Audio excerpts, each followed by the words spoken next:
kita nak buat apa? Kita nak buat presentation. Semua sambil-sambil boleh buka WhatsApp saya yang saya baru hantar tadi pasal presentation je baru. Yang lain still tengah refine lagi, rubrik and everything. Saya share ya. Saya share screen saya.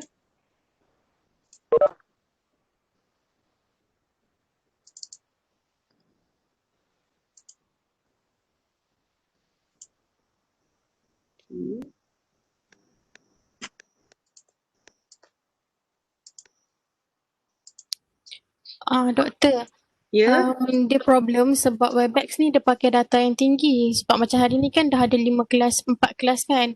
Jadi sebab tu kadang ada internet connection student tu tak kuat ke apa sebab satu hari kelas kan. Okay. Tak apa. Kalau macam tu punya cara, bila, sekejap saya share ni yang presentation. Sebab sepatutnya kita minggu depan kita mula presentation dah. Tapi sambil presentation saya akan present juga lepas habis presentation. Sebab presentation saya tak expect lah buat 3 jam. Satu presentation. So paling lama pun sejam lah kalau terpaksa, kalau topik tu banyak. Okay. Jadi saya presentation group work. Dia kalau saya expect 30 minit lah. 30 minit tu maksudnya dia terus systematic and everything.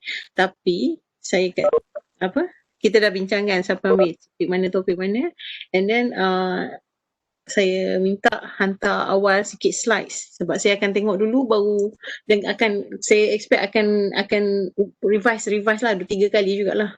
Dan kemudian bila nak present tu slide yang saya dah tengok 2 kali at least. Okay, so 3 days before your presentation. 3 days tu pun kira terlewat lah tu. Kadang-kadang hantar hari 4, kadang-kadang hari pertama tu baru saya sehari lagi nak present baru saya sempat nak reply. Jadi kita try kalau boleh, kalau siapa yang present ni minggu depan boleh cuba hantar slide esok lusa ke, kalau ataupun 3 hari lagi ke. Okay, kita try first time. Yang lepas tu yang kemudian tu jangan tunggu last minute sangat lah. At least seminggu ke sempat saya nak tengok and everything. Sebab banyak yang kerja kan. Siapa yang bekerja tu lah especially. Lepas tu kelas sampai 5 kali tu macam mana. 5 hari. Jumaat ambil juga. Jumaat ada yang ambil kelas. Yang dah ambil 5 hari Sabtu, ambil hari Jumaat juga. Jumaat ada kelas Malay linguistik. Okay, Sabtu Ahad. Ahad pun ada lah. Okay. Ahad petang. Okay. So, ini saya kata, hantar slide awal supaya kita akan tengok dan kemudian slide yang last kali bila dah improve and everything, lepas presentation tu dah tengok semua and everything, dah elok masuk kat dalam link ni lah. Ada link V2. Okay, ni sama juga macam link hari tu masa kita buat Padlet, macam kita kenal diri and share pasal assessment sikit, exam sikit kan.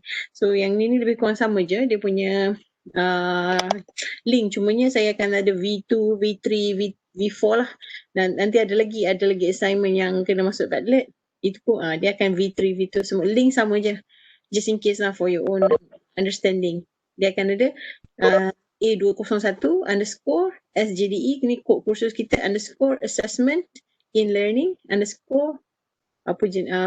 berapa, terpulang lah, ya, ikut bergantung kepada assignment yang ke berapa. Ataupun aktiviti ke berapa. Okay, so saya cadang inilah because kita buat online mode. So ada 4 cara nak present sebenarnya. Yang kedua tu macam biasa. Guna Cisco, Webex, Zoom semua ni lah. Kalau rasa, especially kalau topik tu topik yang kritikal, yang perlukan demonstration and everything, boleh akan guna Cisco Webex.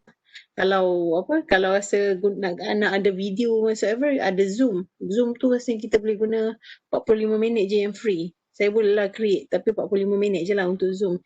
Jadi siapa-siapa yang nak buat kod Zoom agak ringan. Macam tadi siapa kata, Amalina kata Webex guna data yang banyak. Kalau Zoom kurang sikit lah datanya. Okay, dan memang kalau pasang video pun bolehlah tahan, tapi still tersekat-sekat. Jadi kalau ada video tu perlu share link dalam WhatsApp jugalah gambarnya. Kena share awal lah. Okay, sebabnya memang lambat. Google Meet dengan Microsoft Teams ni ada juga option. Okay, cuma kita jarang guna lah. Tapi Google Meet free. Okay. Apa lagi? Okay, kena record and everything. Saya kalau guna Cisco, saya je lah akan host dan saya akan record lah. Sekarang ni pun saya tengah record.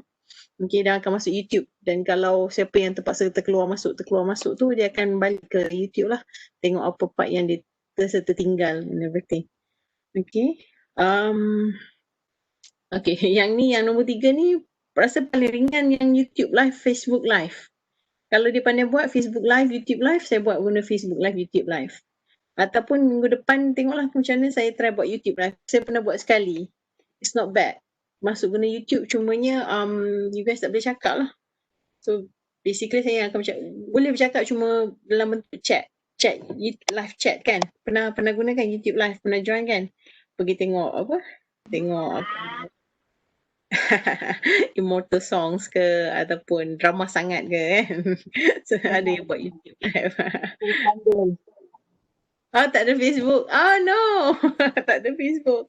Seriously, Afaf tak ada Facebook. Okay. So YouTube live it is, but up to you. Kena bincang dengan group lah. Okay. Long story. Understandable. Okay, bagus juga tak ada Facebook. Laro lah. Okay. But Facebook has a lot of information too. So maybe you want to create a new username and everything. So this is just a suggestion, not like, tak wajib pun untuk kelas ni. But these are actually suggestions untuk present. Okay, sebab 30 minit nak present. Okay. So, sekali masuk audio dalam slide, lepas tu masuk dalam WhatsApp sikit-sikit ataupun hantar sekaligus. Segera buat. Cuma dia akan sangat berat lah. Sangat berat untuk, dan kita akan tengok dulu. Dia macam, okay, tengok by batches and listen and then kemudian tanya and everything. So, ada setengah kata ini bagus, ada setengah kata dia tak berapa suka, so but up to you. Yang present tu discuss nak present macam mana. Yang ini adalah cara nak masuk audio dalam slide PowerPoint dia, tengok YouTube ni contoh yang clear lah saya rasa. Okay. Kalau boleh masuk ikut part lah kalau nak masuk macam tu. Dan at the end akan masuk dalam Padlet lagi. Dia punya the whole presentation with the audio. Okay, kalau nak masuk audio pun boleh lah. Saya punya Padlet tu berbayar, so it can handle heavy punya heavy data. Allahu Akbar, heavy data. Okay.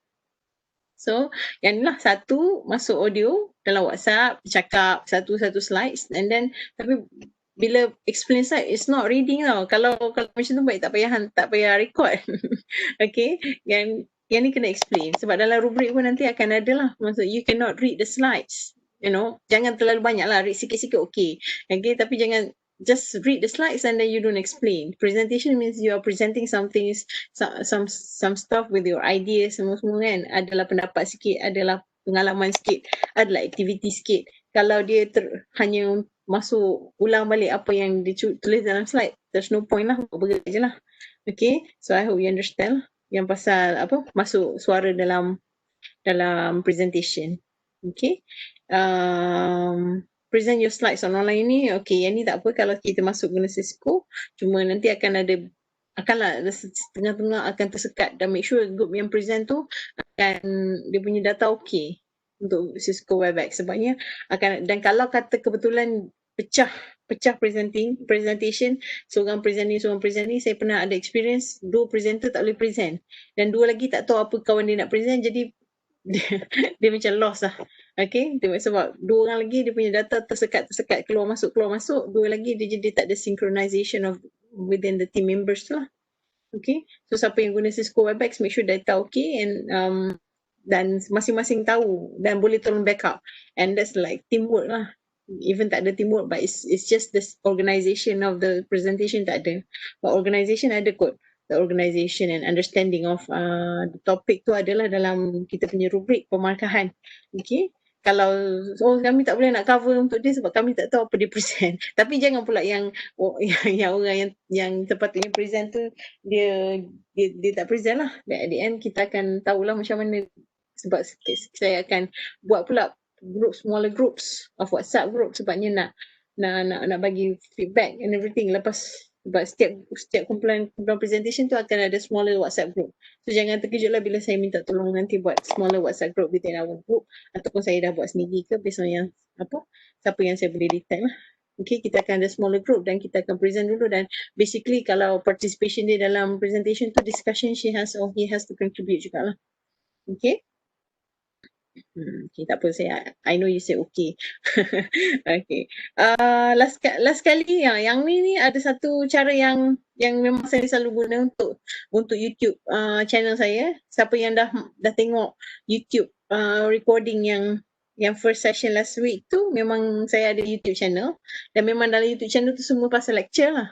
Dan lecture tu banyaknya ada yang saya demo macam nak buat statistics and everything.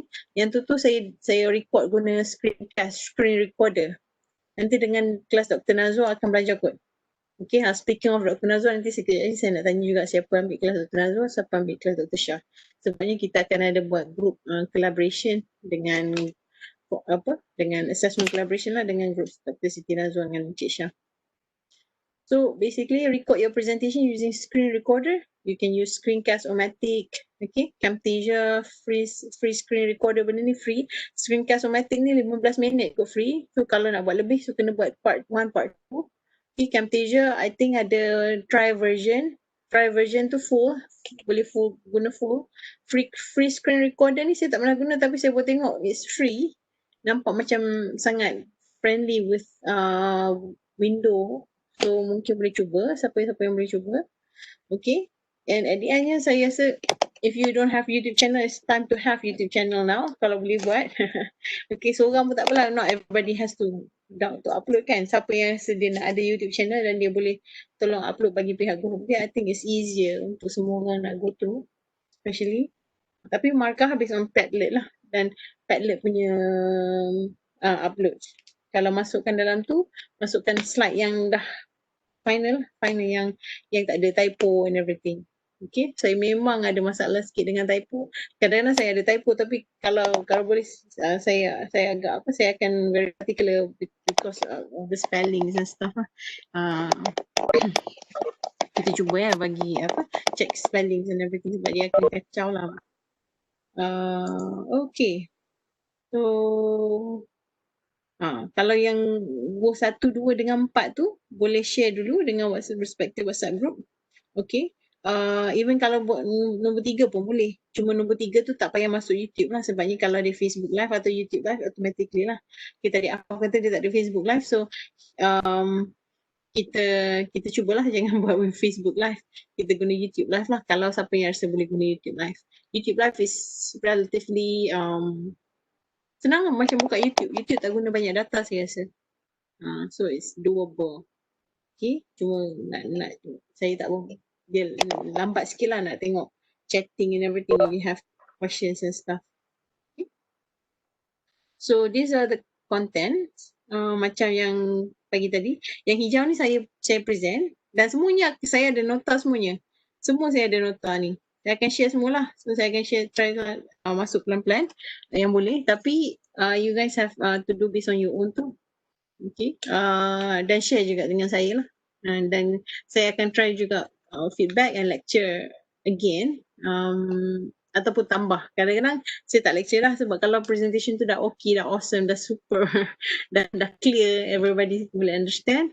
Saya akan tambah sikit mana yang group tu tak touch lah. Okay. So next week sepatutnya group betul ke? Bushra, Amalina dengan Fadlin ke? Saya rasa macam ada Cikgu Hernani kan tertinggal. Cikgu Hernani ada kat sini? Maksudnya dalam grup Bushra. Okay. So ada seorang lagi lah Cikgu Hernani. Okay. So minggu depan akan buat benda ni, akan buat measuring instruction objectives learning outcomes ni. Basically kita akan guna kita ada sekarang ni kita guna My Educator. Sekejap saya nak share mana My Educator app. Okay, kalau dalam App Store ke, siapa guna Apple and everything, Play Store, Google Store, whatever, cuba search My Educator dalam chatting message. My Educator, dan saya untuk minggu depan memang useful lah kalau ada app ni. Dan untuk group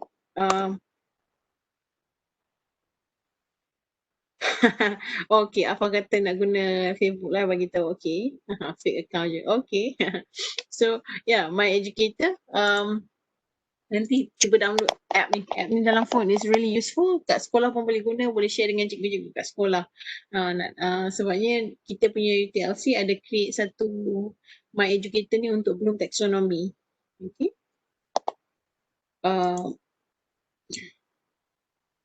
So cuba download My Educator, and then group Bushra, Melina, Fadlin dengan Cikgu Hana ni boleh boleh go through sikit-sikit dalam tengok My Educator tu apa fungsi dia dan apa kaitan dia dengan yang kita nak buat ni, yang 3 bullets ni.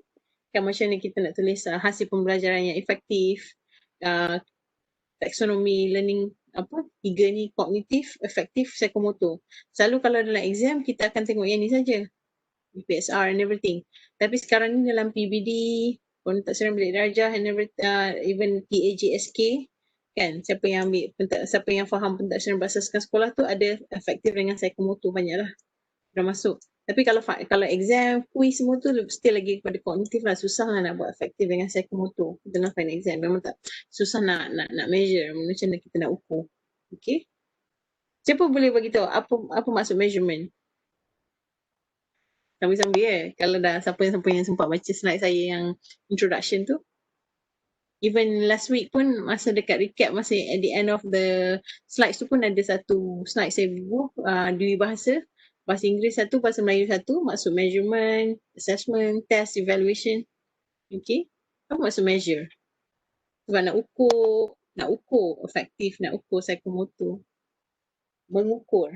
Bila kita mengukur, kita masukkan apa?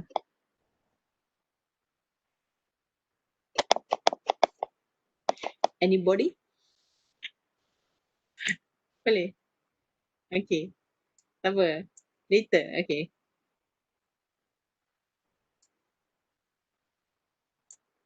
Nobody? Nobody. Nobody wants to answer? Kenapa kena bunyi? Tebal pula saya punya nobody tu. Okay. Tak apa. Tak ada siapa-siapa nak try apa itu maksud pengukuran sesiapa? Anybody? Everybody? Nobody? No problem. Okay. Cuba it's time to think, to ponder balik, ataupun boleh semak lah macam ni bila kita mengukur, apa maksudnya? Kita ambil pembaris, kita ukur, apa maksudnya? Okay. Okay, and then bila kita cakap pasal taxonomy ni, kita ada constructive alignment. Bila kita nak buat learning outcomes, kita kena ada hasil pembelajaran, kita kena menjajarkan secara konstruktif. Apa itu penjajaran konstruktif ataupun constructive alignment? Okay, perkara tu yang kita nak tengok lah. Okay. And then this one, okay, next minggu seterusnya Hasan, Yati, ni 5. Yang ni 5 bersekolah, 5 satu sekolah. Kita ada 5 bersaudara, 5 bersekolah. 5 sekawan, 5 sekawan. Okay. Kalau 5 sekawan, yang ni memang it's just nice mereka pilih tajuk ni sebab tajuk ni banyak. Okay, daripada kegunaan ataupun tujuan assessment sampailah jenis assessment yang ada ni, dan ada kriteria, ujian rujukan kriteria, ujian rujukan norma, norm reference, criteria reference, formative, summative. Kemudian ada school based assessment. Dalam school based ni ada pula 4 komponen. Okay, apa pros and cons school based assessment di Malaysia? 4 komponen ni kita cakap di Malaysia lah. Lepas tu apa negara-negara yang buat school based assessment yang sama dengan Malaysia? Ada banyak. Okay, kalau yang ni boleh buat macam-macam ni. Kalau event activity, kalau nak bagi kawan-kawan buat pun untuk lebih faham lah presentation. Okay, authentic alternative assessment. Yang ni yang paling in lah, 21st century. Semua ni in dah. SBA tu dah 21st century dah start 2010 ke 2011. Tapi still lagi ada cikgu yang tak faham macam mana nak buat pentadbiran berasaskan sekolah. Ataupun dan dalam tu ada pentadbiran macam-macam pentadbiran lah, 4 pentadbiran at least kat Malaysia. Macam mana? Apa beza? Okay. Dan authentic alternative assessment ni sebenarnya boleh kait dengan semua jenis assessment yang kita nak buat lah. Classroom, remote assessment. Sebab sekarang ni kita dah ada COVID ni, kita diminta masukkan satu lagi dalam syllabus, macam nak buat remote assessment, iaitu online or take home.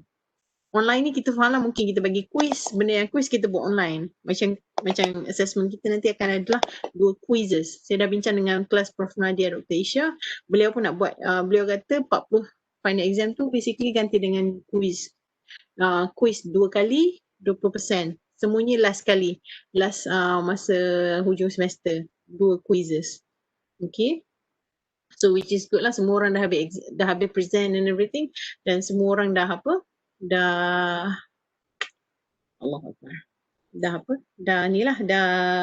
boleh prepare and dah siap present semua topik dan boleh prepare for the quiz. Kita pun akan discuss lah minggu 12 insyaAllah. Okay, so take home pun apa beza? Take home mungkin lain sikit. Take home it can be anything tapi remote learning. I think yang kita dah buat sekarang ni untuk semester ni pun banyaknya dua ni lah, remote assessment. Tapi benda ni semuanya ada kena mengena dengan classroom, ada kena mengena dengan standardized, ada kena mengena dengan norm reference. Okay, sebabnya benda ni semuanya berkait rapat, tapi bila kita nak explain, kita lebih kepada macam, okay, ini jenis. Kita akan compare, norm akan selalu compare dengan criterion. Okay, dan criterion selalunya akan overlap dengan banyak jenis assessment. Formative pun boleh jadi criterion. Okay, summative selalunya kita cakap pasal norm lah. Selalunya. Tapi sekarang ni summative pun ada criterion juga. Okay. School based macam mana? Okay. Cuba sediakan slides yang saya akan guide lah. Boleh hantar kat saya lah. Okay. So 5 orang. 5 orang cikgu pernah mengajar semua. Saya harap at least topik ni memang tak salah lah ambil topik ni. Okay. 5 sekawan. Okay. So, basic stats and measurement. Yang ni saya akan buat. Okay. Sebabnya it's heavy sikit lah bab ni. Statistical concept semua ni. Tapi sebenarnya tak heavy pun. Kita belajar balik mean, mode, standard deviation. Benda-benda yang belajar masa matematik moden. Matematik tambahan tak buat. Adalah sikit matematik tambahan bila kita buat pasal correlation. Mana correlation? Dalam ni lah lebih kurang. Okay. Distribution and everything ada correlation sikit dalam ni. Okay, tapi saya akan buat sebab tu saya kata biar saya yang present lah. Okay. Target trait continuum. Okay, jadi kita akan tengok lah pengukuran, skala pengukuran. Kita kata mengukur, kita ada skala masing-masing macam mana. Yang skala ni berdasarkan jenis data yang kita ada lah. Okay. Dan bila pengukuran, kita lebih kepada kita cakap pasal ada 2 property. Satu manusia ataupun ciri individu. Property ni kalau kita translate ciri-ciri individu. Kemudian kita ada item properties. Okay, nanti kita sembang. Okay. Yang ni this is a good place to start the principles of method. Masa ni kita buat TOS, Table of Specifications. Minggu lepas kita ada tanya, and tak salah Sensei Rosdi kot. Sensei Ardi ada cakap, kata dia pernah buat. So kita kena tengok JSI. Ada orang panggil JSI, JPU, JSI, JSU, jadual spesifikasi ujian, jadual spesifikasi item, jadual penentuan ujian, jadual penentuan item. Benda yang sama. Ada yang panggil blueprint. Okay. Apa tu, dan that's the most important thing, and it relates closely dengan group, dengan tajuk yang nombor 2 tu. Dengan tajuk yang atas ni. Mana dia? Ni. Dengan tajuk Relation of Assessment to Instruction. Macam mana kita nak kaitkan kita punya pengajaran dengan pentaksiran. Okay. Jadi, bila kita buat pentaksiran, kita still kena merujuk dengan pengajaran yang kita dah buat lah. So, dan TOS ni akan bantu kita buat. Macam ni kita nak relate dengan pengajaran kita. And then of course kita cakap ada characteristics of good test. Okay. Good test ni satulah. Ada ujian yang baik tu kena ada apa elemennya. Okay. Dan selalunya benda ni semuanya akan kait rapat balik dengan reliability, validity. Okay. Item writing guidelines. Macam mana nak menulis item yang baik? Item tu bila cakap item, kita cakapkan itu ialah question ataupun soalan. Okay. Ada objektif. Okay, item. Ada cakap kata format, type, jenis, objektif. Item objektif, format, item objektif. Kita kena guna dua-dua lah. So basically it doesn't matter lah format or type. Setengah buku kata type, setengah buku kata format. Okay, subjektif. Okay, subjektif ni ada setengah kata dia basically ada dua saja. Ada yang setengah pendapat dia kata ada dua jenis item saja, objektif, subjektif. Yang lain-lain ni semua masuk bawah subjektif. Okay, tapi sekarang kita dah pecah lagi lah. Dalam subjektif tu kita boleh buat apa, ada juga kita boleh baca constructed response ataupun open-ended. Okay, benda ni sebenarnya ialah apa, memang subjektif. And dalam benda-benda ni lah, dalam subjektif atau constructed response ni, bila yang respon yang perlu ditulis ataupun respons terbuka adalah respon tu berbentuk struktur. Dan dalam tu ada structure, adalah subjektif. Lepas tu ada struktur pula, berstruktur. Macam ni contoh item soalan yang berstruktur. Soalan esay. Esay ada respon terbuka, respon terhad. Okay, restricted or guided response and extended response. Okay, guided ni respon berpandu, tak salah. Okay. Other performance or task-based assessment. Yang ni yang lebih kepada kita guna untuk melihat kita punya prestasi. Okay, kita bukan jawab exam saja semata-mata. Jawab A, B, C, D je. Item apa, soalan multiple choice saja. Ada lagi yang menggunakan performance or task-based yang betul-betul memang lagi detail lah.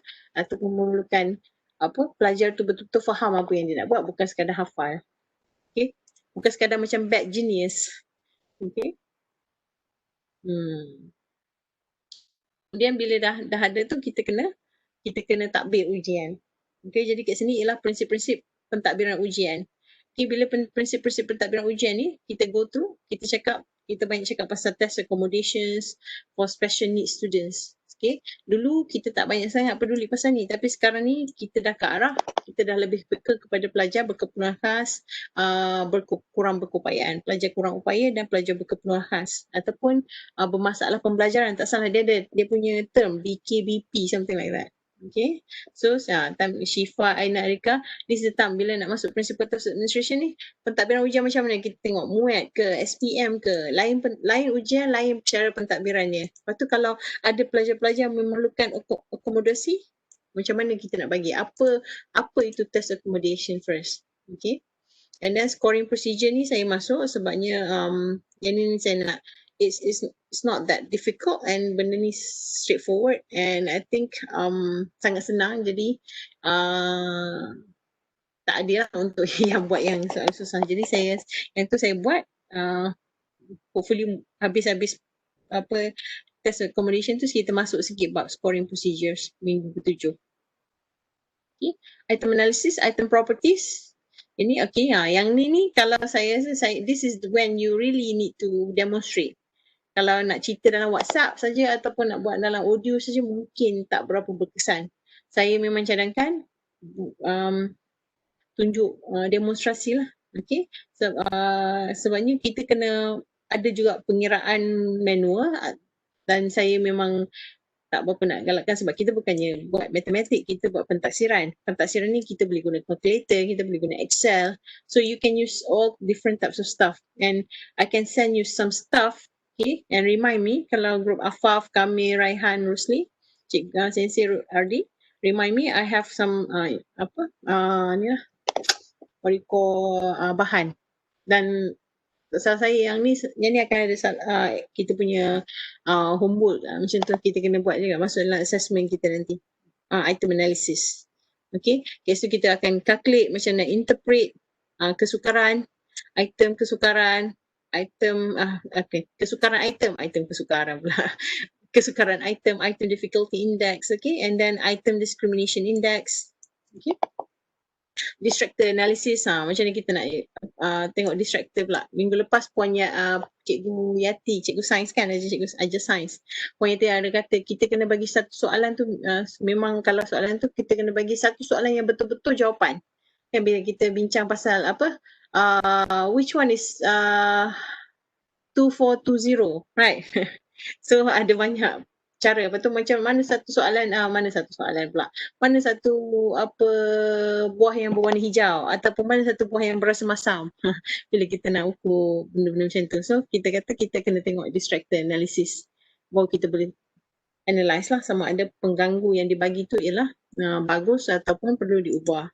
Sebabnya kita bukan suka-suka nak buat pengganggu and everything.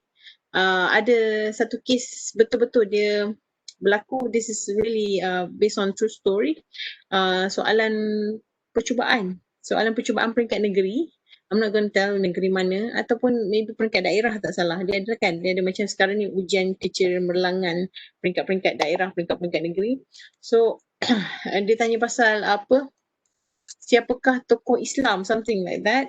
Ini apa, mungkin pendidikan Islam ataupun apa, sejarah, something like that. Dia ada tanya, dan pengganggu dia salah satunya Upin and Ipin.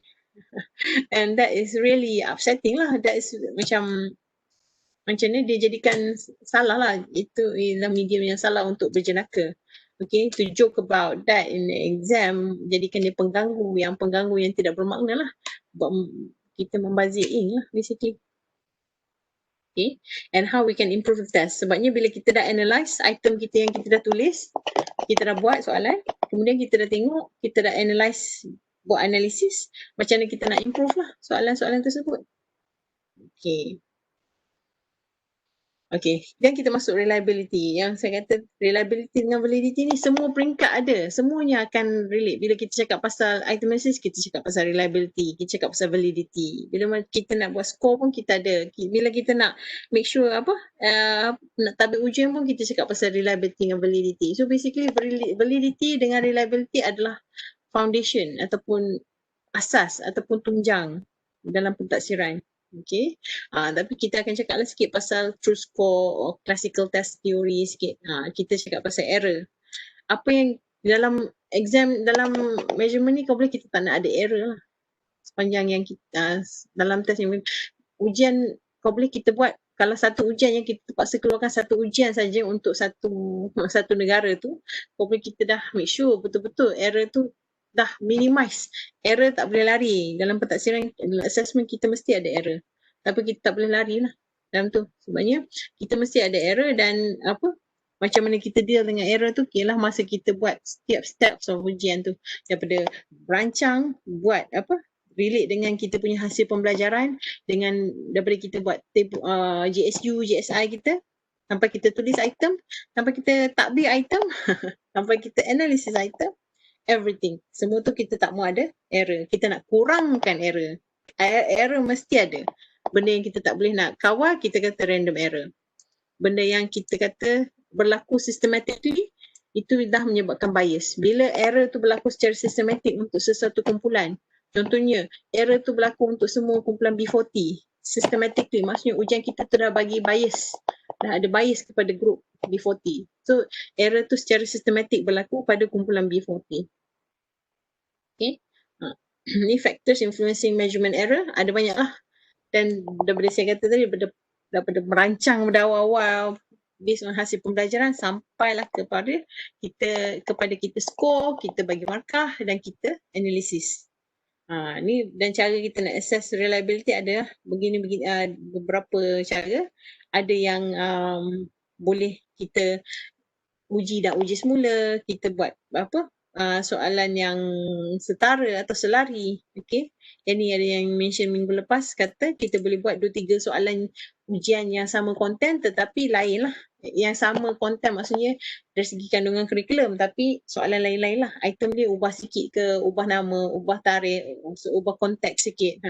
Tapi still lagi setara. Dan ada juga yang kita based on, bila kita nak ukur kesahan, yang kebolehpercayaan, reliability ialah kebolehpercayaan, kita tengok guna berdasarkan satu saja. Sekali saja kita tak ambil ujian tersebut. Okay. All this, ni ada cara-cara dia. And then faktor yang menyebabkan, yang akan mempengaruhi kebolehpercayaan score. Bila kita cakap pasal reliability, validity, kita cakap pasal score dah sekarang ni. Score dan cara penggunaannya. Dulu kita cakap, test tu reliable. Ujian kita itu ialah ujian yang reliable. Ujian kita tu valid. Tapi, faham maksud saya?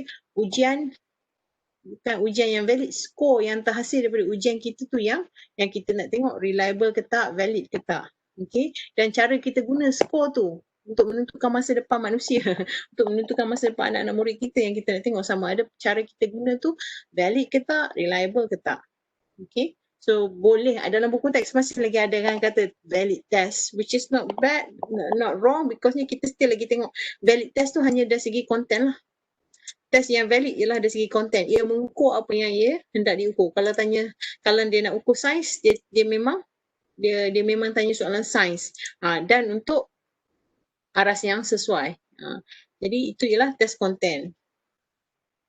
Okey, yang ni bila kita dah ada, kita boleh dapat markah seorang pelajar tu satu masa saja, kita boleh estimate lah sebenarnya markah dia ni ada error. Tapi based on error ni apa sebenarnya markah yang benar. Jadi kita nak tengok true score. True score tu markah yang sebetul-betulnya, sebab dia ambil sekali saja seumur hidup contohnya. Tapi based on error yang ada, kita boleh estimate lah sebenarnya dia ni betul-betulnya markah sebenarnya kalau dia ambil ujian ni banyak kali, berapa sebenarnya markah dia, true score dia.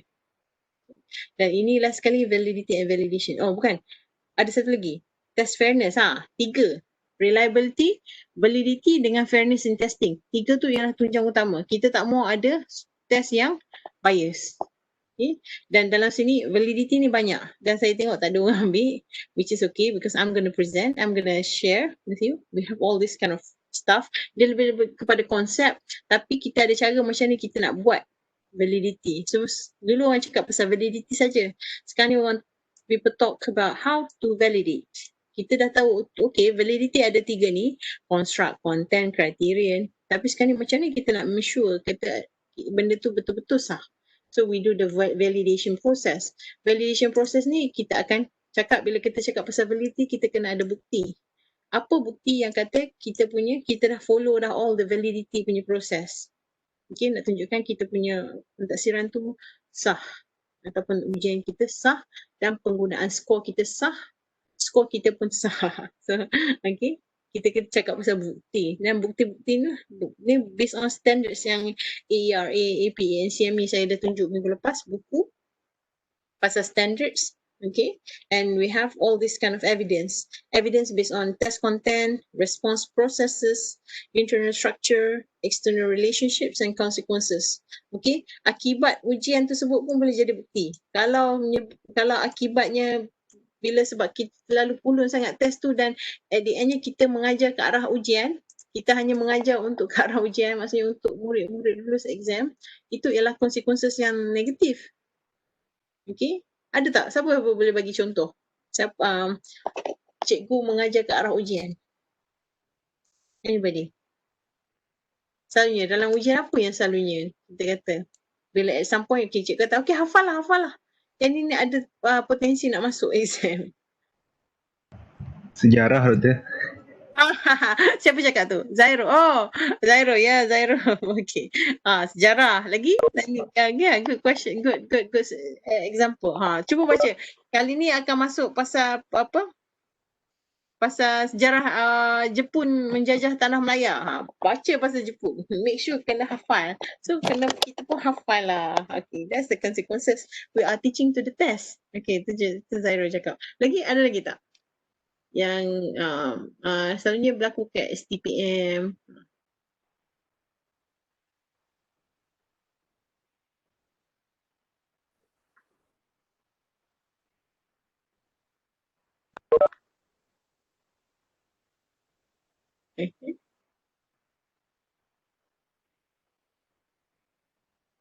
Siapa pernah ambil kelas bahasa Inggeris STPM ataupun masa kat matrik dan masa tu kena ambil MUET?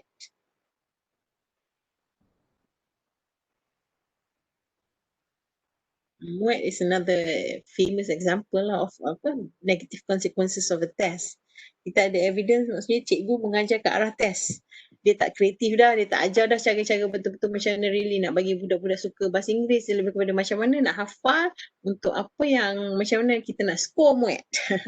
Okay, score MUET is okay, but when we are teaching it, for the purpose of the test, kita dah drop habis lah. Yang lain-lain bab yang penting. Yang mungkin tak penting untuk test, tapi in general to really to get the roh Sebab senanglah cakap kan, sebab dia tak kena marah dengan pengetua kan. Nanti pengetua akan marah sebab graf jatuh. But that's the issue lah of graf jatuh, mengajar ke arah test. It happens a lot in the school. And buat exam, pernah dengar buat exam pentaksiran dalam masa 3 jam selalu express kan siap 2 jam. Exam siap 2 jam. Pernah dengar express exam preparation lah selalunya yang kita akan buat. Nanti I'm gonna share. I don't know, maybe some of you might experience this semasa mengajar tu. Okay, later. Okay, dan bila kita ada evidence, kita macam lawyer lah. Bila lawyer ni kita kena argue lah sikit. Okay, validity argument. Kita kena argue. Kenapa kita kata test tu memang komponen ataupun evidence dalam test tu betul-betul support validity evidence of the test. Okay. Last sekali, faktor-faktor yang mempengaruhi validity. Sebab validity dengan reliability really related. Okay, tadi faktor-faktor yang mempengaruhi kebolehpercayaan. Sekarang ni faktor-faktor yang mempengaruhi kesahan. Jika tengok lebih kurang sama je. Okay, faktor yang mempengaruhi kebolehpercayaan, content and everything still sama. Lebih kurang. Okay, dan sebabnya they are related. Nanti kita tengoklah adakah skor yang reliable itu skor yang valid juga. Adakah skor yang valid itu reliable? Itulah hubungannya, kita akan tengoklah. And last but not least, fairness in testing. Ingat minggu lepas kita kata equity and equality. Sama rata, adil dan saksama ataupun adil dan sama rata. Okay, we can see how things can be biased to some people. Okay, based on different types of bias lah. Types of bias for age, gender, cultural, ethnic, race, regional, kawasan. SES, B40, M40, T20, special needs, language. Bahasa pun boleh bias kalau kita guna bahasa.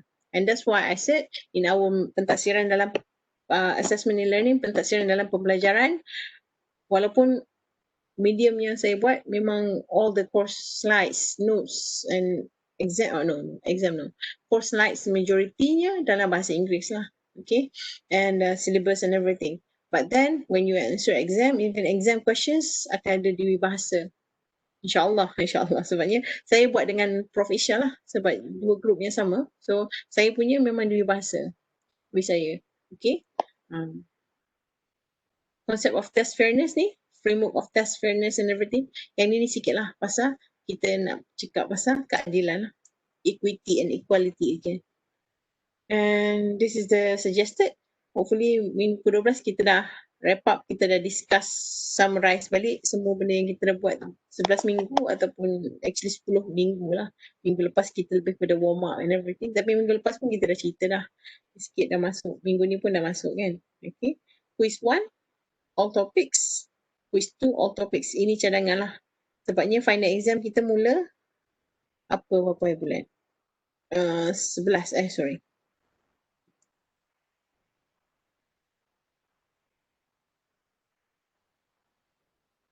Okay, final exam kita 11 sampai 20. 12 lah. 12 sampai 19.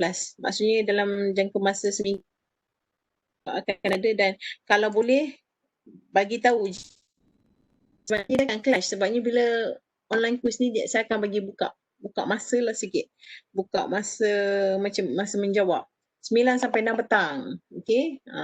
Kalau rasa terlalu hektik 9 sampai 6 petang, kita boleh buka malam. Okay. Buka exam tu malam sebab dia quiz saya sejam setengah saja rasanya.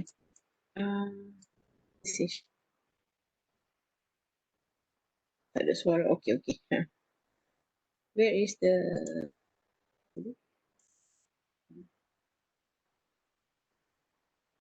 quiz ni kan? Quiz saya contohnya, kata quiz saya nombor 1 sejam setengah saja, tapi saya buka masa lah dalam maybe hari tu masa tahun lepas saya buka daripada pukul tahun lepas buat dalam kelas. Tahun ni lah buat dalam kelas, waktu kelas lah kena jawab. So buat yang ni lebih fleksibel lah sepatutnya. Okay. Cuma kena make sure tak clash dengan final exam orang lain. Okay. So let me know kalau ada apa, ada the clash, sebab kita akan buka masa tu dalam, kalau 9 pagi 6 petang tak boleh, macam sebab hari ni kalau ada kelas kan, back to back ada kelas and ada quiz and everything, kebetulan ke, kita kena make sure saya kena buka time yang memang tak clash dengan orang sangat lah. Okay, we cannot meet each each problem ataupun each requirements apa, tapi kita try make it universal, majority boleh. Dan yang tak boleh seorang dua tu kita kena, yang tu kena kita lah ke masa-masa yang dia boleh juga, yang paling optimum bagi dia. Okay. Kedua ialah quiz 1 saya buat, quiz 2 Profesha. So saya akan make sure lah, sebab bagi kata beliau semua topik masuk. Walaupun tak ada final exam, kita online quiz. And online quiz ni yang ni lah selalunya akan tentukan, sebab yang 60% tu senang je nak score. 60% tu senang je sebab ada 3 group work. Satu group work tu dah collaborate dengan Dr. Nas. So I think it should be easy for you to score. And group presentation ni dah satu. Satu lagi akan ada alternative assessment. Itu group work juga. Yang lain tu saya akan bagi detail, masih lagi refine untuk improve untuk this semester. Okay. Sekarang dah 5:30. Ada apa-apa soalan tentang presentation? Sebabnya this is basically the whole idea of our the whole topic, and then most of you are presenting for each of this topic, dan yalah dengan kekangan teknologi whatsoever, we have to make it work juga by hook or by crook. So these are the options. Let me know if you have any other suggestion. Kalau nak present macam mana? 1, 2, 3, 4 ni. Okay. Please choose. Macam tadi, Facebook Live boleh, YouTube Live boleh. Okay, some of you agree to basically tolerate. Okay. So let me know. Kalau tak ada apa-apa, okay, 2 minit. Ada apa-apa? Tak ada 2 minit. Seminit. Ada soalan tak? Doktor. Ya, Rosy. Saya nak tanya yang dalam fairness in testing tu, SES tu apa? SES tu, okay, kalau saya cakap SES, B40, M40, T20 maksudnya apa? Oh, tahu.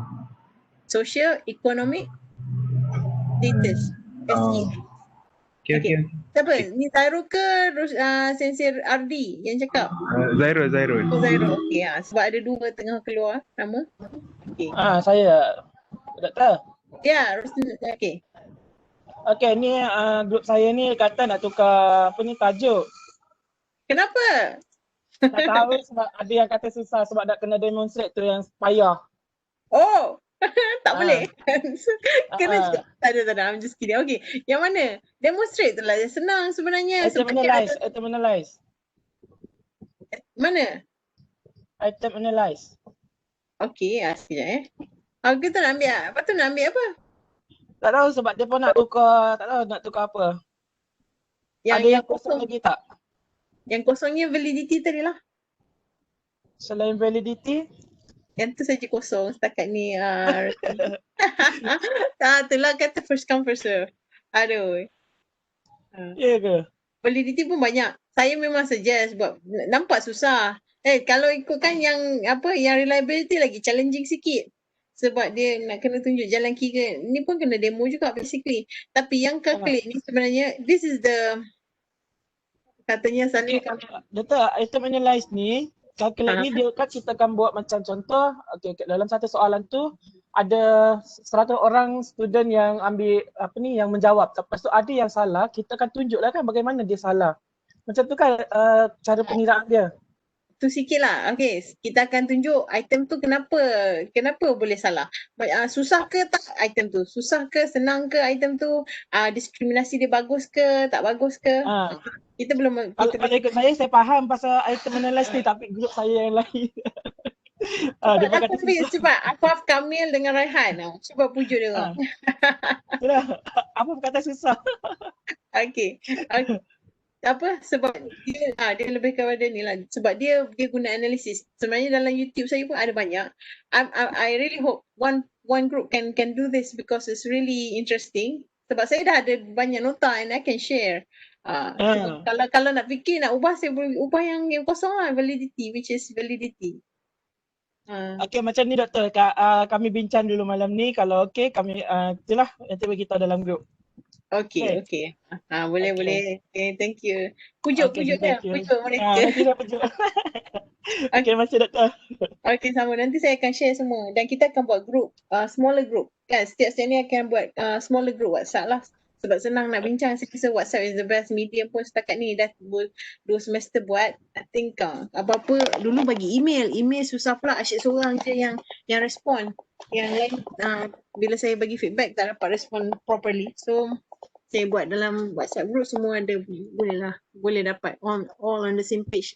Semua akan share juga maklumat. Saya bukan biar buat sendiri saja.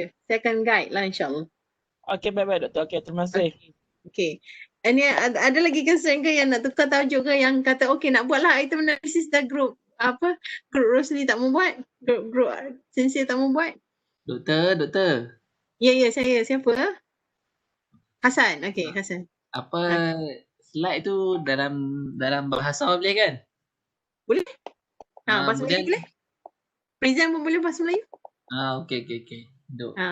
Confuse. Okay, masih. Okay, cuma bila tanya nanti, kalau bila minta bahan saya sikit ada bahasa Inggeris lah. Buku itu pun, kalau buku dua buku tu yang tulis dalam tulis yang saya share tu, yang pensyarah SCML tulis tu, dua-dua dalam bahasa Inggeris, bahasa Melayu. Ada satu lagi buku OUM tak salah. OUM pun bahasa Melayu. Buku siapa share dengan saya? Buku OUM tu Prof Isha yang tulis. Prof Ya, betul doktor. Kan, Zairo share kan. Lepas tu nama apa? Ada satu lagi buku IPG. Buku IPG tu pun bahasa Melayu. Saya tak share buku IPG tu. Tapi ada satu buku daripada Institut Perguruan Guru pasal pentaksiran. Itu pun boleh guna juga. Cumanya biasalah bila ambil dengan saya share lah sikit apa yang saya belajar dekat di US and everything, sebab dia akan lain sikit lah daripada yang buku-buku dalam Malaysia. Dan saya akan share lah, sebabnya benda tu kita sepatutnya kita akan go lagi advance sikit lah, share sikit yang apa yang sekarang ni advance yang orang dah buat dekat luar negara and everything, just to show. Okay, nanti sooner or later we will go there too. Cuma buku akan cerita lah. To understand better, baca buku sikit. Kalau yang rasa start tak boleh go with the slides, bolehlah buku. Okay. Semua dia. Okay, thank you. Okay, Doktor. sekarang ya. Sebagai penjelasan, kita sebab nak cari bahan-bahan tu, mesti memang guna dalam internet lah. Nak pi jalan net kan, nak pi cari dekat pustakaan tu memang susah sikit. Jadi kalau kita ambil bahan ataupun sumber dari internet fully, boleh ke doktor macam mana? Good question Hasan. Bagus. Okay, sekejap. Saya nak tunjuk rubrik sikit. Rubrik sebelum kita berehat nak main asal ni, saya tunjuk rubrik sikit. Okay, alamak silap. Bukan 80, 100 point. Sama macam kat atas ni. 100 point. 100 point untuk presentation akan convert jadi 10%. Okay, Hasan tanya tadi nak ambil bahan kan? Bahan internet memang banyak. Kalau type je semua akan keluar slide share lagi. Ada setengah student yang ambil je tu daripada slide share, dan saya tahulah sebab saya dah tengok banyak kali. So, saya suggest boleh nak ambil slide share and everything. Tapi kalau itu kalau jalan-jalan memang straightforward, boleh pergi tengok slide share. Ada yang boleh digunakan. Saya tak kata semua boleh okey, sebab saya kata boleh digunakan sebab tak banyak lah yang ada setengah tu dia slide share tu pun salah. Jangan rasa slide share yang ditulis betul. Kecuali kalau dia betul-betul penulis buku, adalah dalam 1-2 kes penulis buku yang buat slide share, okey. Kita boleh ambil dan kita boleh cite dia. Sebabnya ada ethical practices lah. Maksudnya ambil straight. Memang saya akan dapat detect dan saya akan tahu, dan at the end saya akan suruh cite lah. Cite tu maksudnya bagi citation lah. Kalau Hasan yang tulis, Hasan 2020, okay, ambil daripada mana, link mana, share. Sebabnya kita tak mau ambil terus daripada slide. Kita kena maksudnya kita kena buat kita punya style lah. buat based on group, the systematic kena ada lah. Sebabnya satu slide dengan satu slide kena ada kesinambungan yang bagus jugalah. Okay Hasan? Kalau boleh ambil internet tapi kena site. Site tu maksudnya kita bagi sumber rujukan yang betul dalam setiap site yang kita ambil tu, and at the end kat belakang pun kita kena ada references juga. Okey, sebagai contoh tu kan dia punya URL tu kan. Letak URL tu. Betul URL tu. Tapi kena tengok dia ni orang yang buat slide ni kredibel tak? Kadang-kadang dia student juga. Dia student juga yang buat. Yang masukkan. Dan kadang-kadang betul. Kalau kita ambil dari tu macam mana kalau apa nama? Akhbar. Yang tu memang digalakkan sangat-sangat lah Hazan. Okay. Yang tu memang saya galakkan sangat. Kena site lah, ambil akhbar bila, berita harian ke, Malaysia kini ke. Sebenarnya ada akhbar ataupun blog yang kita question jugalah. Kan? Bulan ke. Okay. Akhbar boleh. Akhbar memang banyak yang memang bagus lah. Dan saya punya slide pun ada banyak akhbar juga, nanti kita share. Kalau boleh share, akhbar lagi bagus, dan isu-isu dan akhbar lah yang memang relate dengan Malaysia punya pentadsiran dan pendidikan. Sistem pendidikan kita itu memang sangat-sangat dialu-alukan. Tapi kalau slide share yang saya cakap sini semua bukan Hasan semua. So memang sekarang ni kan dah tak boleh pergi library and everything. Salah satunya kalau tak beli buku teks, check. Sebabnya akan tendency ambil daripada slide share tu banyak. Dan slide share tu memang banyak yang bagus dan banyak juga yang tak bagus. Tapi kalau akhbar memang dialu-alukan kalaunya memang relate dengan topik. Especially bab yang Hasan buat untuk ni kan, yang jenis-jenis ujian pentadsiran berasaskan sekolah. Yang tu memang banyaklah dalam dan boleh share juga. Setiap kali habis je UPSR ke apa ke mesti cakap pasal pentadsiran berasaskan sekolah. So masa result PMR UPSR keluar bila agak-agak hujung tahun. Time tu lah cuba tengok. Bab Disember November kan selalu keluar kan. Yang September tak salah saya selalu keluar result UPSR dah. Tak salah. Apa boleh ingatkan. Tapi memang saya September baru periksa UPSR. Yang keluar tahun awal tahun ke? Awal tahun lah. Bulan 12 tu, bulan 11 tu. Ya. Bulan 11 bulan 11. Okey. So memang time tu banyaklah artikel pasal pentadsiran berasaskan sekolah. Okay, thank you. Bulan 11 tak ingat sebab saya ingat masa saya mengajar semester lepas bulan 11 dia tahun lepas dia student memang share banyak pasal isu-isu pentadsiran berasaskan sekolah. Lepas tu dia compare pula dengan Teams lah, PISA lah. Pernah dengar kan? Teams, PISA, Pearls. Teams tu trends in international mathematics apa benda tu, tapi exam lah untuk kita compare satu dunia. Olympics dalam matematik. Kita punya suka Olympic matematik. Okay. So okay. And organisation and everything boleh ambil. Dan dia semua adalah all this kind of rubric. Semua ni akan saya buat carefully, memang tailor tu ni 100 ni sikit sebab untuk undergrad saya buat 80.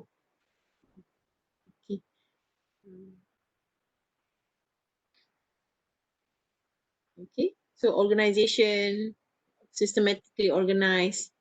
Dia adalah superior, adequate, minimal, inadequate. Okay, selalunya senang lah nak dapat adequate ni. Okay, superior ni agak susah sikit sebab kalau kepelbagaian lah. Kalau ada aktiviti sebabnya kita present, kita faham, kita buat online. Kalau saya buat macam ni, kalau saya selalu duduk bercakap macam ni pun agak stres juga kot. Tapi awal-awal ni kita go through okay lah. Okay, tapi sooner or later kita akan ada joke, kita akan ada snapshots, certain kadang-kadang kita bincang dalam WhatsApp tu pun, itu that's a good discussion lah. Satu slide tu boleh cerita macam-macam, kita share dalam WhatsApp. Ada setengah yang boleh terima, ada setengah tak boleh terima, so kita kena pelbagaikan lah sebab ada setengah ada kekangan teknologi whatsoever kan. Ambil 5 kelas sehari memang penat jugalah data. So as a teacher we have to be empathetic lah untuk that. Empathize our learners and I'm trying to understand. Okay. Ada apa-apa tak lagi? Sebelum kita berehat. Semayang lah sekejap sampai pukul 6 ni. Sebelum kita masuk yang measurement ni. Introduction. Baru nak intro. Ada apa-apa lagi? Kalau tak ada, kita stop sekejap ya. Masuk balik pukul 6. Boleh? Boleh doktor. Boleh doktor. Okay, sama-sama tu boleh masuk dalam WhatsApp kalau ada apa-apa. Doktor. Ya? Okay. Assalamualaikum. I'm gonna pause this recording.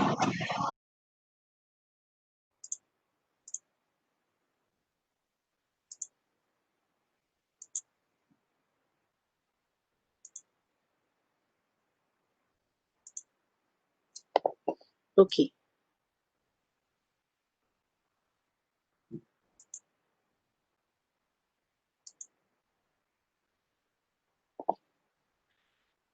Okay, kita nak start with the lecture. And this is an introduction. Kita nak intro. Okay.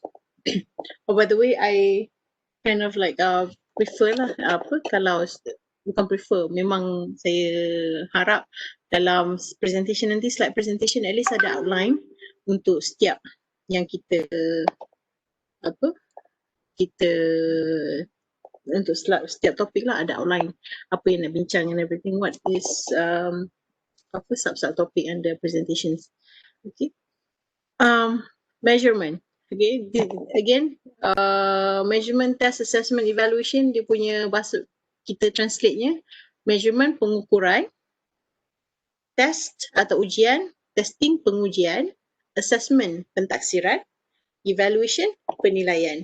Yang selalunya yang kita panggil kita cakap penilaian basically selalunya evaluation ni bigger lah, the biggest, dan pentaksiran tu termasuk dalam evaluation ataupun kita guna sedikit berbeza sikit dari segi tujuan yang kita nak capai. Okay, kadang-kadang assessment evaluation orang guna serentak, sama je macam test dengan assessment. Ada orang kata benda tu yang sama dan boleh we can use interchangeably. Kita boleh guna serentak. Maksudnya benda yang sama. Okay, dan itu terpulanglah macam mana how we define, macam mana kita definisikan konsep-konsep tersebut. Okay, bila kita cakap pasal measurement, kita lebih kepada mental measurement. Benda yang kita tak dapat lihat dengan mata kasar. Okay, kita ada physical measurement, benda yang kita boleh lihat. Okay, tinggi, berat, suhu, kan? Kita boleh tengoklah berapa panas sesuatu benda. Kita ada alat tertentu yang kita pun boleh rasa kalau panas macam mana, kalau sejuk macam mana. Okay, itu pengukuran secara fizikal. Dan tadi kita cakap bila kita buat pengukuran, dia lebih kepada dua hala. Dia lebih kepada manusia ataupun individu yang nak diukur dan item yang digunakan untuk mengukur. Okay, bila kita cakap pasal mental measurement, dan bila kita cakap bila ada individu dan item yang kita nak ukur, kita akan lihat ciri-ciri individu dan item tersebut. Jadi kita akan cakap selalu tentang person property, item property. Item tu soalan, ataupun kalau kita combine sekali semua, dia akan jadi ujian lah. Okay, koleksi soalan untuk mencapai suatu matlamat kita panggil test. Okay, ataupun ujian. Jadi property ujian ataupun item dan juga property individu yang menjawab item tersebut. Sebabnya dia lebih kepada hubungan dua hala. Okay, what is measurement? Pengukuran. Okay. Kat sini kita kata pengukuran is a process of assigning numbers. Kita bagi nombor, masa kita nak bagi nombor tu kita ada follow certain proses dengan certain SOP. That's a measurement. Kita bagi je nombor. So nak nombor dalam konteks kita ialah dalam konteks kalau kita di sekolah, kita bagi apa nombor yang kita bagi kat student kalau kita ukur pencapaian mereka. Markah, okay, scores kan. Okay, zero. Markah, grade, bagi ABCD. ABCD tu based on markah juga. Dia ada markah jugalah yang kita akan bagi. Jadi bila kita bagi nombor, kita bagi markah. Itu bila kita dah assign numbers atau bagi suatu markah untuk suatu ciri ataupun attribute ataupun characteristics ataupun trait seseorang individu ataupun entity, dan kita ada follow certain rules ataupun SOP, that is measurement, pengukuran. Dan ini pengukuran dalam pendidikan, bila kita kata, okay, kalau pendidikan, atribut apa yang kita selalu nak tengok? Kalau dalam pengukuran pendidikan, kita mengukur pelajar-pelajar kita lah basically. Atribut-atribut yang kita nak tengok, pencapaian matematik, kalau dia subjek matematik, okay, apa kesihatan jasmani kan, itu atribut lah. Kalau kita dari segi personality pun kita boleh tengok juga dalam segi kalau di sekolah kan kita sekarang ada ujian psikometrik. Okay, atribut apa? Kita nak tengok personality dia dari segi macam mana dia ataupun minat dia. Dulu kita ada ujian kerjaya, bukan dulu lah, sekarang ni pun counselor lah, especially yang form 5 kan, dia akan bagikan ujian kerjaya. So nak tengoklah kecenderungan kita. Okay, jadi kecenderungan kerjaya kita tu atribut kita lah, karakteristik kita berdasarkan karakteristik kita. Kita ni apa kebolehan kita, kecenderungan kita ke arah vocational ke arah lebih kepada kognitif ke, okay, ke arah ilmiah ke, itu ialah atribut ataupun karakteristik yang kita nak ukur. Jadi kalau dalam pendidikan, pencapaian matematik, prestasi dalam ICT, proficiency in English, proficiency apa dalam bahasa Melayu? Proficiency kecekapan, kemahiran. I don't know. Yang proficiency. Okay, dalam itu ialah atribut-atribut yang kita nak. Kita bagi nombor lah. Okay, 50/100. Bila 50/100 tu kita, okay, dah tengah-tengah tu. Okay, so di tengah-tengah lah dia punya atribut untuk mathematics. Okay, dia punya kebolehan, keupayaan, ability kita cakap. Okay, for many, the characteristics in education and psychology, the number assigning rule, macam mana kita nak bagi nombor, first kita tengok sama ada, selalunya kalau kita tengok kira berapa jawab betul lah. Kalau ada 100 soalan, 50/100. Count the correct answers. Or some points earned on an essay. Bagi essay, okay, total markah essay tu, jadi kebolehan dia menulis essay yang berbentuk persuasif. Itu markah dia, jadi kita bagi markah, itu ialah mengukur. Kita mengukur keupayaan dia menulis dalam genre persuasif ataupun genre fiction. Okay, itu ialah pengukuran. The numbers describe the degree to which the person or entity possesses the attribute. The degree. Tadi kita kata 50. Kan, sejauh mana 50/100. Kalau kita tengok tahap tu, kita tahu, okay, dia punya keupayaan sederhana lah. Tahap keupayaan dia sederhana. Sebabnya kita cakap pasal degree kan. Lama. Mana pointer? Degree. Okay. So tahap lah kalau kita kata 50/100. Markah penuh 100 kan? 0 sampai 100. Kita kira, okay 50. So dekat sini. Kita tahu 50 tu ialah sederhana lah. Jadi tahap je lah tahap sederhana. Dan atribut yang kita nak ukur kat sini ialah math ability. Ataupun BM ability lah. Kan?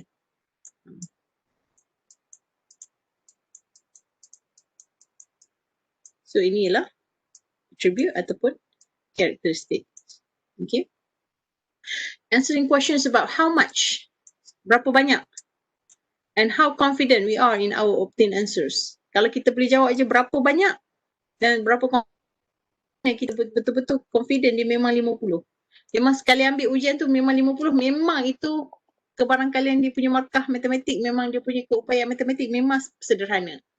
Memang kita confident dah dengan test kita tu. Bila dia jawab test kita, kita dah confident, kita dapat ukur attribute. So kita bagi nombor. Okay, 50. So measurement is the process of assigning numbers or scores. Okay, kalau salah kadang-kadang kita kata rate A, B, C, D. Okay, so far so good.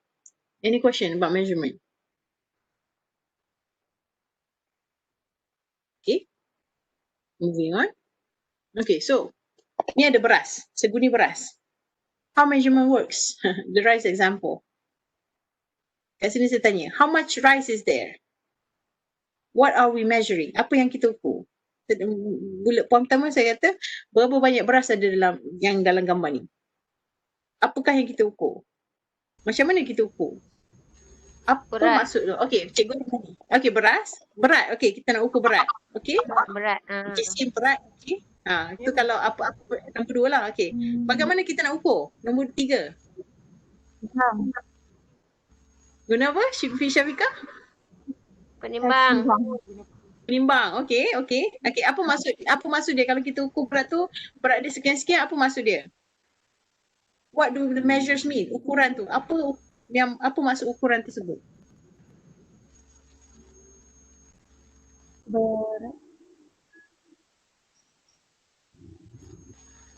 Okey, tak apalah. So, itu kita salah. Okey, kata-kata ada beras.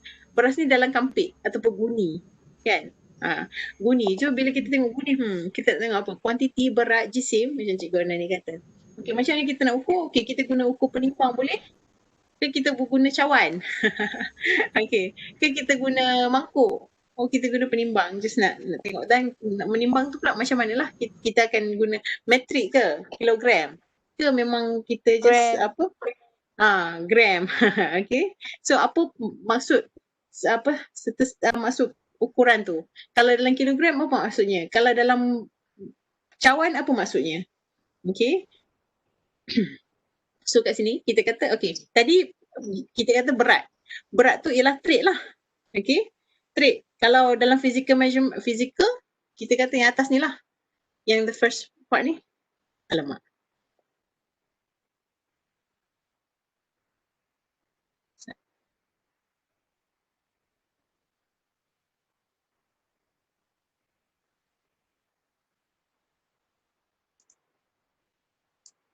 Okay.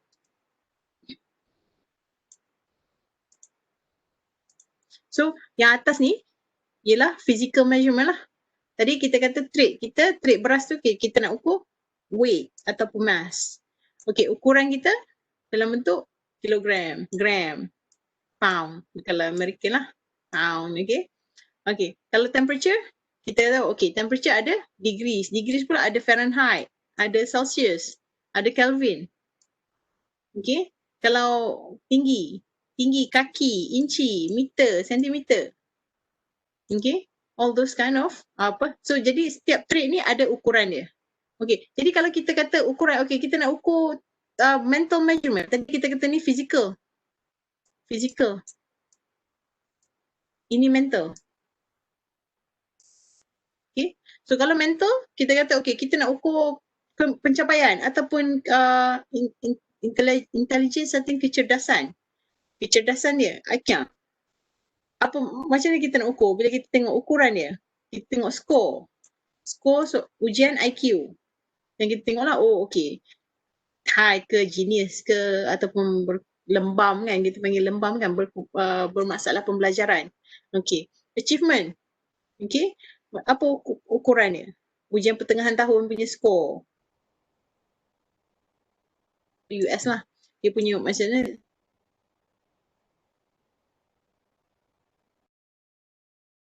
Ada skor. Okay, jadi kita tengok okay, pencapaian keseluruhannya kita boleh tengok dari segi depression. Tadi ini bila kita kata mental, kita kata tak nampak. Macam nak tahu orang ni depressed? Tengok muka sikit. Muka ketat, muka stres, depressed lah dia ni. Muka macam bercahaya, muka happy tu, dia tak depressed. Itu terlalu benda yang alat ukur yang ditetapkan ataupun yang standard kan, ikut SOP. Ukuran kita guna score, dan yang selalu kita guna back depression score lah. Back depression ni ialah contohnya survey lah, basically survey untuk mengukur depression, and dia dibuat oleh pada back, daripada nama last name dia back researcher tu. Okay, so these are the traits and the measure based on the sesuatu entity. Okay, kalau manusia kita banyak pada mental measurement lah. Ni pun manusia juga, ada yang kalau kita tengok berapa tinggi dia, kita just ukur lah kan. Tadi kita kata berat gajah, manusia, jisim ataupun jisim beras tadi, berat beras tadi. Okay, quantity. Okay, so je yang kita dah nak. Dan kita tahu ukuran yang kita instrumen ni bagi alat. Kalau dalam sains tu temperature, thermometer, that's contoh alat lah. Okay, barometer. So alat pengukuran. So tadi ada yang kata penimbang kan, penimbang untuk ukur. Thermometer, muat. Muat tu sebenarnya ialah satu alat dalam bentuk ujian lah. Okay, instrumen. Okay, test tu pun ialah alat. Okay, alat, instrumen, device.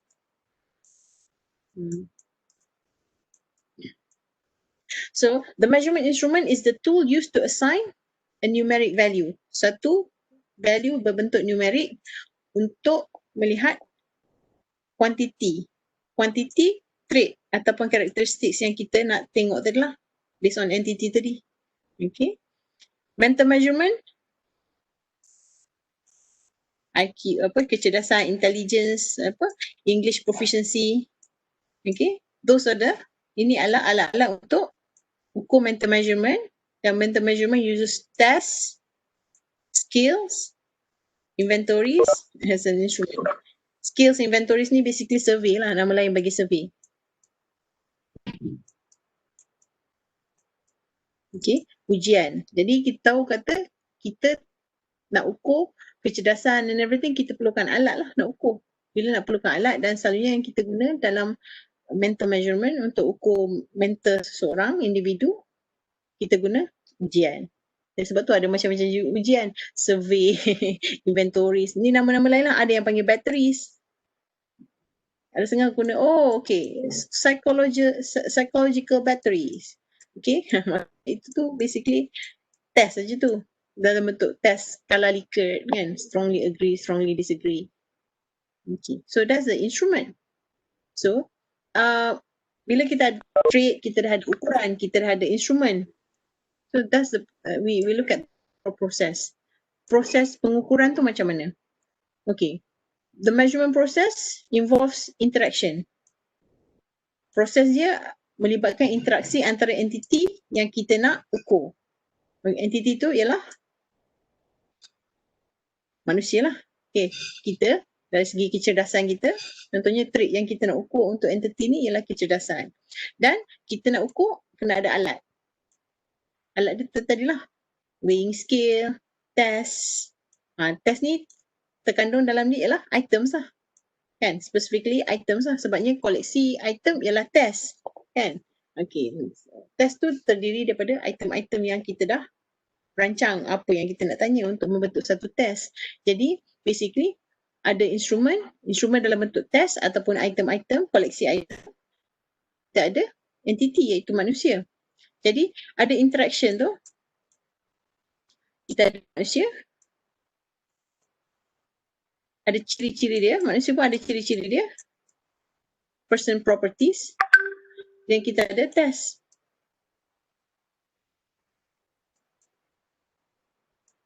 Okay.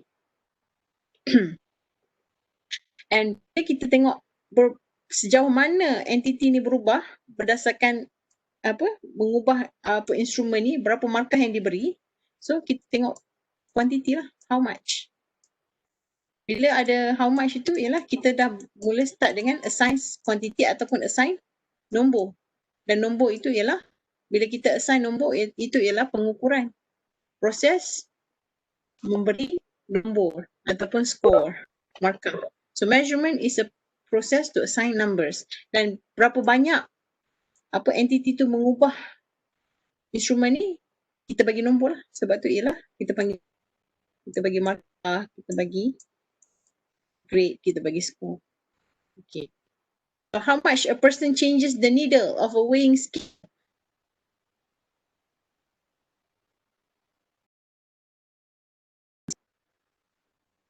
Okay. So example ni, berapa banyak seseorang mengubah needle jarum penimbang daripada kosong kepada titik akhir lah, menentukan berat ataupun jisim seseorang tersebut. Kan?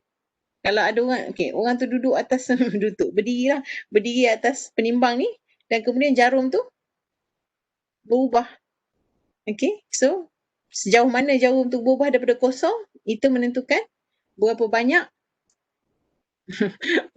jisim lah ataupun berapa banyak yang kita nak, yang kita dapat ukur.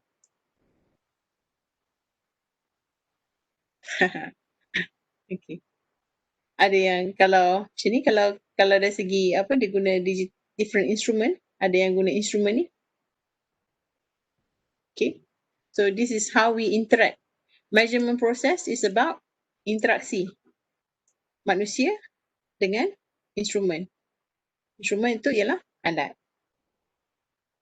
Okay. Again, continue sikit. Entity being measured ni, interaction of entity, measurement, instrument. Okay. Contohnya person, dia naik atas penimbang, so pushing down the top of the weighing scale. So we get the weight, jisim ataupun berat. Okay. So just to show that there's an interaction. Okay, so mental measurement, that is physical measurement yang ni. Yang ni physical measurement. Kita nampak clear macam mana kita kalau kita guna penimbang jenis ni lah. Yang ni kalau kita guna yang digital dengan yang macam biasa ni, kita tengok berapa banyak jarum dia berubah. Okay, that's the process. Okay, but for mental measurement, measurement of daripada and uniquely interact with measurement instrument.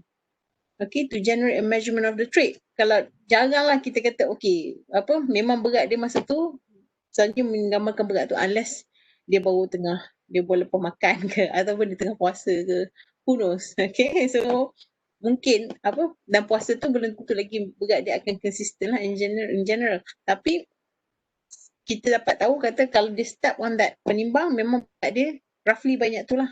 Okay, sebabnya dia directly interacting. Okay, tapi mental traits sebabnya dia tak directly interact dengan instrumen. Kan? Sebabnya kalau markah yang pelajar dapat, the change in the instrument is mediated by the target trait and other traits. Target trait yang kita betul-betul nak ukur dengan trait yang lain-lain yang kecil-kecil yang kita tak minat pun. These other traits are both random and non-random. Kita kata, kalau lah kebetulan hari tu dia sakit perut, selalu dia student A, tapi hari tu dia sakit perut sikit. So, dia tak boleh fokus. So, dia punya trait BM ability dia, nak jawab karangan, tambah dengan problem dia sakit perut tadi.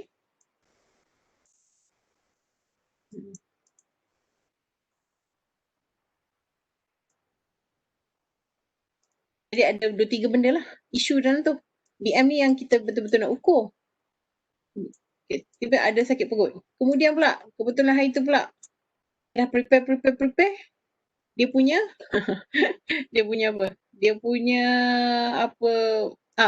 masa tu banjir. Jawab soalan exam dalam banjir. Kan? So kebolehan dia jawab exam dalam banjir pun ada satu karakteristik lagi.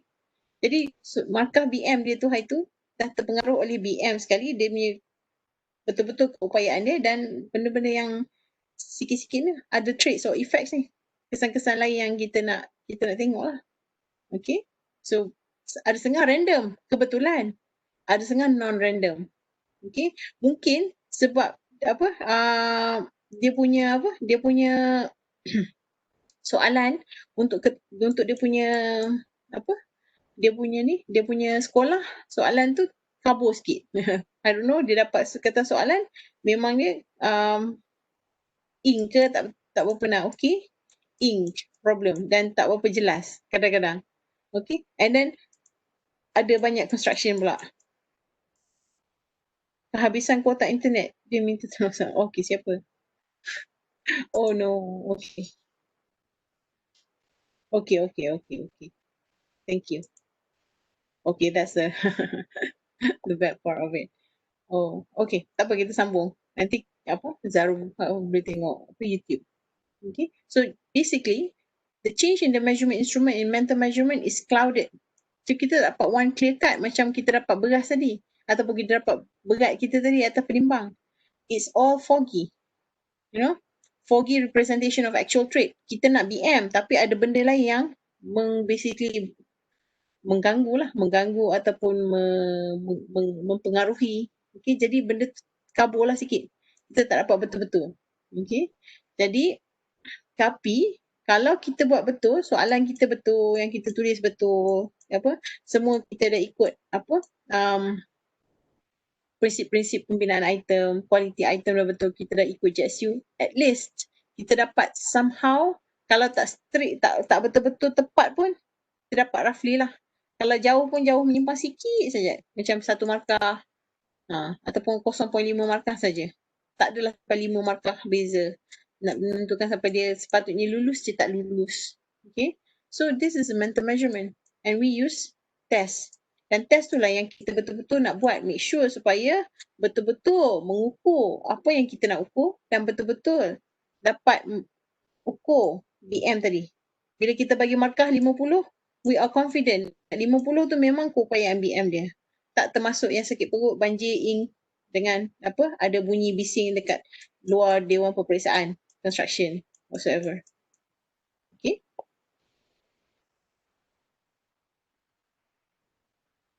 Okay, this is the same thing tadi. Yang ni person, ini measure of anxiety. Kalau kita nak tengok kebimbangan dia lah. Okay, jadi kita ambil instrumen dia, kita ambil instrumen yang boleh mengukur anxiety. Okay, measurement is a two-way street. Dua hala. Okay.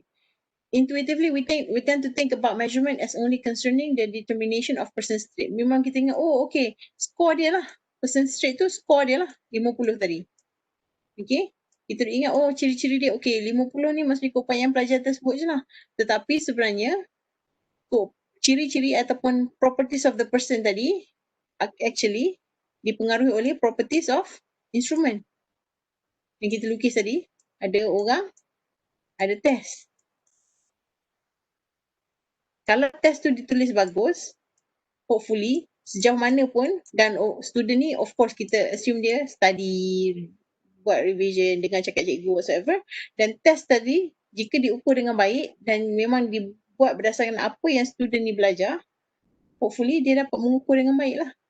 Bila nombor yang diberi tu ialah nombor yang dia kata tepat lah ataupun hampir tepat, tak melencong jauh sangat. Okay, and the person's measure is determined by the properties of the instrument and the instrument's properties are determined by the person being measured. Kalau yang ni problem, tulis macam mana pun mungkin problem juga. Okay, jadi mereka saling berkait. Jadi tak bolehlah kita nak kata okay, nak salahkan yang ni saja ke ataupun nak salahkan yang ni saja ke bila graf jatuh. Okay, hopefully kita dua-dua ni dalam keadaan yang kualitinya yang baiklah masa nak jawab satu ujian yang betul-betul actually high stake macam SPM and everything. Okay, ni contoh satu lagi. Contoh pasal measurement lagi. Sebabnya once we really understand measurement, that's the core of test. Ujian, evaluation semua, dan you will understand the whole concept of test. Okay, test ni sebenarnya hanyalah satu alat. Okay, dan bukannya semata-mata. Dan kita ambil alat test tu pula terdiri daripada item-item yang hanya mengukur serta-serta sampel. Kita ambil morfologi sikit, test item untuk morfologi sikit, item untuk kata adjektif sikit, item untuk perbendaharaan kata sikit. So hanyalah sampel, kita tak ukur secara detail. Jadi kita kena faham test ialah alat yang hopefully bila kita ambil daripada instrumen item-item yang kita nak ukur tu, dia menggambarkan ataupun mewakili keseluruhan item bahasa Melayu yang kita nak ukur. Okay, sekarang ni satu lagi measurement punya contoh ialah pain tolerant example. Okay, cara kita nak deal dengan sakit, keupayaan kita tahan sakit. Okay, ada researcher, consider a researcher measuring pain tolerance. Okay, dia nak ukur keupayaan menahan sakit ataupun keupayaan menahan sakit lah, pain tolerance. Okay, having individuals walk across a beach of hot sand. Dia nak dia punya responden jalan atas pantai yang panas dengan pasir yang panas. Okay, so dia kata dia nak ukur macam mana? Reaction. Macam dia bagi nombor lah, reaction. Berdasarkan behavior individu yang dia dipilih tadi lah. Sekuat mana mereka ni jerit. Jadi dia katalah okay, kalau kuat dia bagilah skor. Kalau kuat dia jerit maksudnya dia tak tahan sakit. Pain tolerance dia rendah 1. Kalau dia tak jerit kuat dia bagi 5. Pain tolerance dia bagus. Tinggi lah maksudnya dia tak jerit kuat. Okay, dia terbalik lah. Okay. Tapi behavior also tells us how hot the sand is. Tak semestinya keupayaan dia tahan sakit. Kadang-kadang kalau pasir tu panas mungkin dia jerit kuat. Jadi dapat 1 markah lah sebab dia tak tahan sakit. Okay, so and this interpretation will vary depending on the pain tolerance of the study participants. Dan tengok juga kadang-kadang ada orang memang dia kulit tebal, dia tahan sakit. So these are the things, ada benda lah yang lagi yang jauh lagi orang kata menentukan cara dia tahan sakit. Okay, contoh. I'm trying to explain Malay, so I'm a bit jadi a bit slow. Okay, a picture of the pain example here. Okay, kat sini punya pain tolerance kan. Keupayaan dia tahan sakit. Kita nak ukur pain tolerance. That's the trait.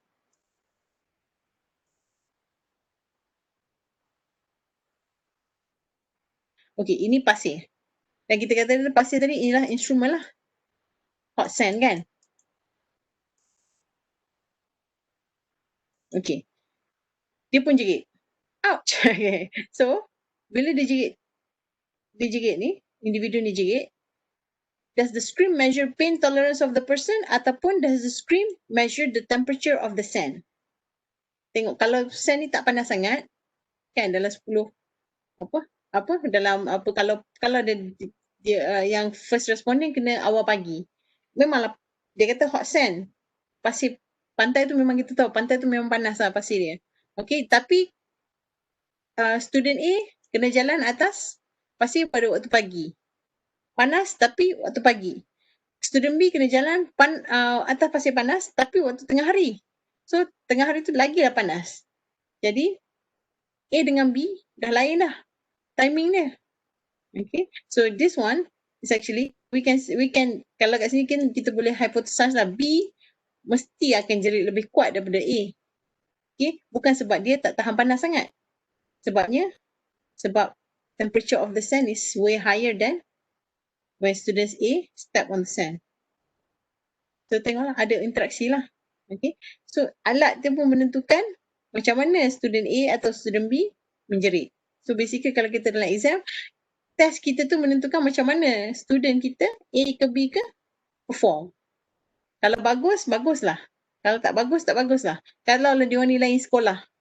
Sekolah A pergi duduk di Alustar, sekolah B duduk di Jitra contoh. Okay. So, and depends on kualiti pengajaran lah. Cikgu A lain pula mengajar. Ni sekolah berprestasi tinggi lah, sekolah apa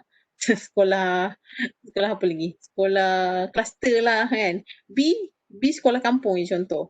Okay. So these are the things yang kita kind of like affect.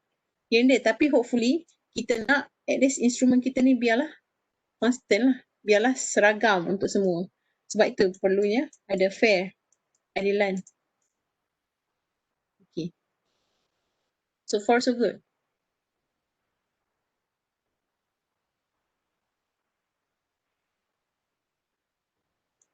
Hello. 28 orang lagi. Okay. Boleh. Boleh. Okay. So, okay. So, kalau rice tadi kan kita kata kira berapa banyak apa nasi dalam sekampik guni ni. Sekampik guni. Is it right? I think. Okay, dalam sack ni lah. Okay. We can measure it by determining. Satunya mungkin kita guna cup. How many cups of rice? Kita kata okay, kita punya ukuran ialah dalam bentuk berapa banyak cawan yang kita ada. Oh, kita boleh kata, kita boleh tukar juga. Kalau cup tu mungkin bukan berapa banyak cawan. Sebabnya cup tu kita tentukan dari segi lain cup, lain size. cawan berbeza, punya saiz yang berbeza juga. Okey, ada setengah kata okey yang ni agak-agak berapa cawan lah ni kalau kita guna cawan.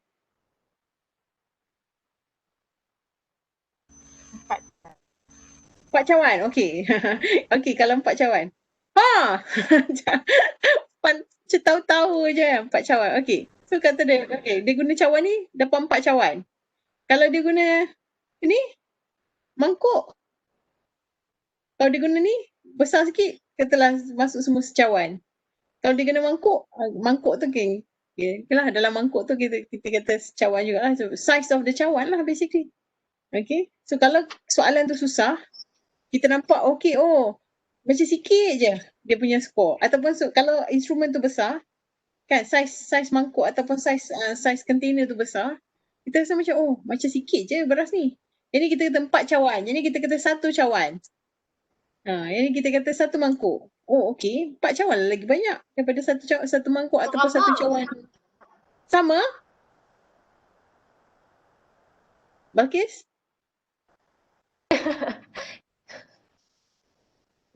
Lepas tu nak cakap ke? Tak clear. Hello? Betul. Nak cakap apa? Nak tanya ke, nak cakap ke, nak bagi komen ke? Dia ada Dr. D ni ada mama masuk rumah. Oh, okey. Okay, ni. Sorry. Tak apa. Ingatkan bagi kata sama je part dengan 1 sebabnya benda yang sama. Of course lah daripada bekas yang sama tapi kita guna berbeza instrumen dah ni basically. Okay, so same thing with the test. Ada test yang susah, ada test yang senang, ada test yang memang kita ukur memang dah ada quality control dah terjaga. Okay, so different types of instrument will produce different measurement. Itu yang nak kata. So, instrumen yang berbeza boleh menghasilkan pengukuran yang berbeza ataupun nilai ukuran yang berbeza lah. Okay, ni again sama juga. Kalau construct, okay, pain tolerance. Kita kata kita nak, okay, person, properties, can handle hot surface. Ada setengah don't scream ataupun scream less loudly, tak kuat sangat dia jerit. Ada yang tak boleh handle hot surface, scream loudly.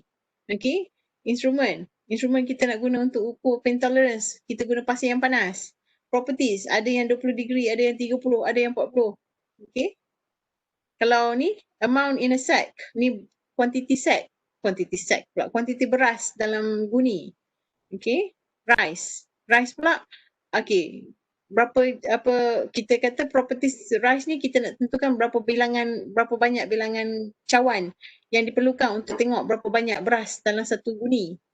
Dan tapi beras pun dari segi berapa banyak cup saja, berapa size beras semua ada. Beras jasmine, long grain, basmati, beras pulut. Right, different types of beras siam. Okay. So yang ni kita kata kita guna cup. Ada yang cup is too big or too small or too high. Okay, tapi 1 cup tapi dia high, dia boleh masuk semua. Okay, math achievement. Ini baru kita masuk bab mental measurement lah. Kalau mental measurement, math achievement still the same. Kita kata student, entity yang kita nak ukur. Nampak tak kat bawah ni? Siapa? Dia punya toolbar ni kacau sekejap.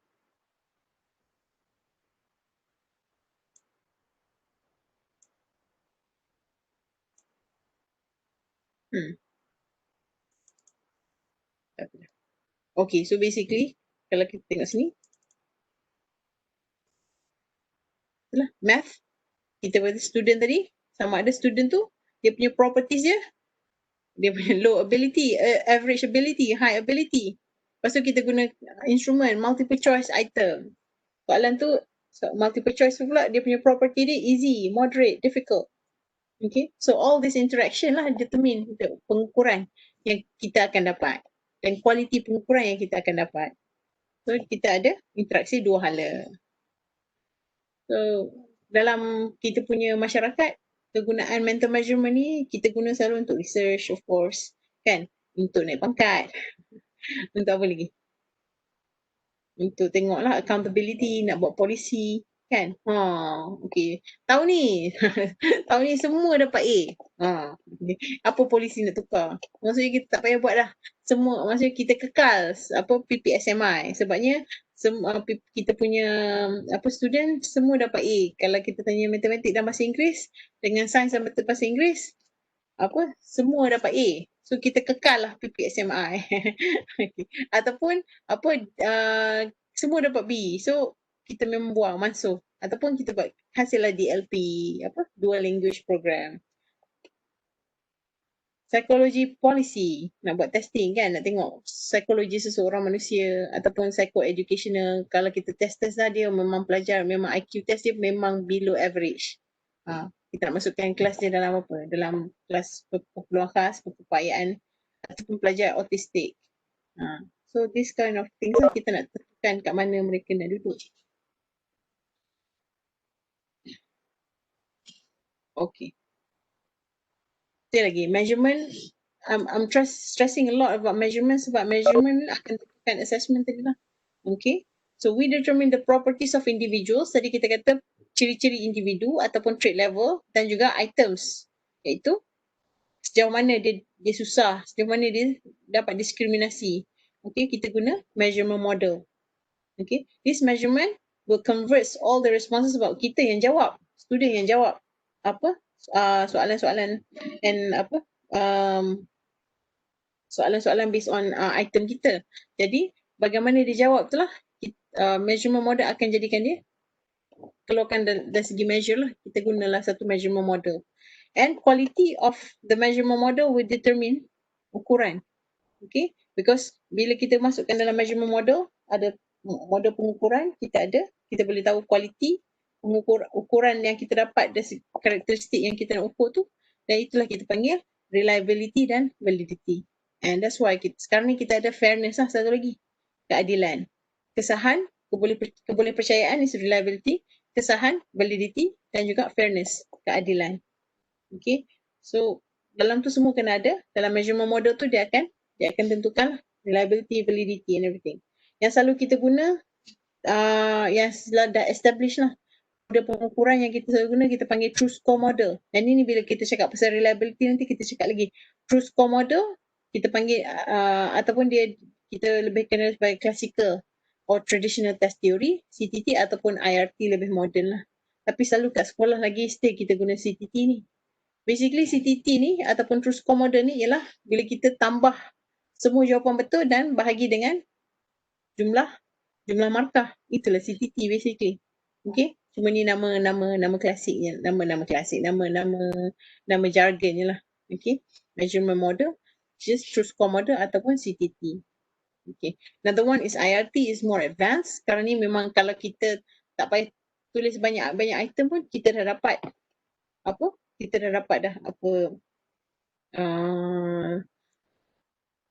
trait seseorang tu. Kita tak payah tulis banyak item, kita just guna, kita masukkan dalam measurement model IRT, we get the idea, we get the values. Okay, quantity yang kita guna dalam kelas basically yang ni lah, ataupun yang sekarang ni yang kita guna.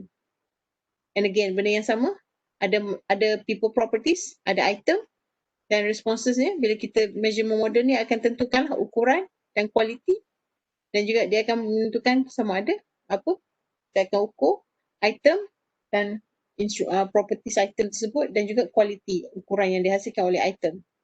Dan skor ni pun kita akan tengoklah quality score yang dijawab, yang dihasilkan oleh individu yang kita nak ukur. Okay, that is actually the bigger picture of measurement. So what is measurement? Cakap banyak-banyak, beras lah, pain tolerance lah, berat lah. So what is measurement? Basic, senang cakap. Anybody? Boleh summarize sikit dua perkataan, dua ayat. Apakah itu pengukuran?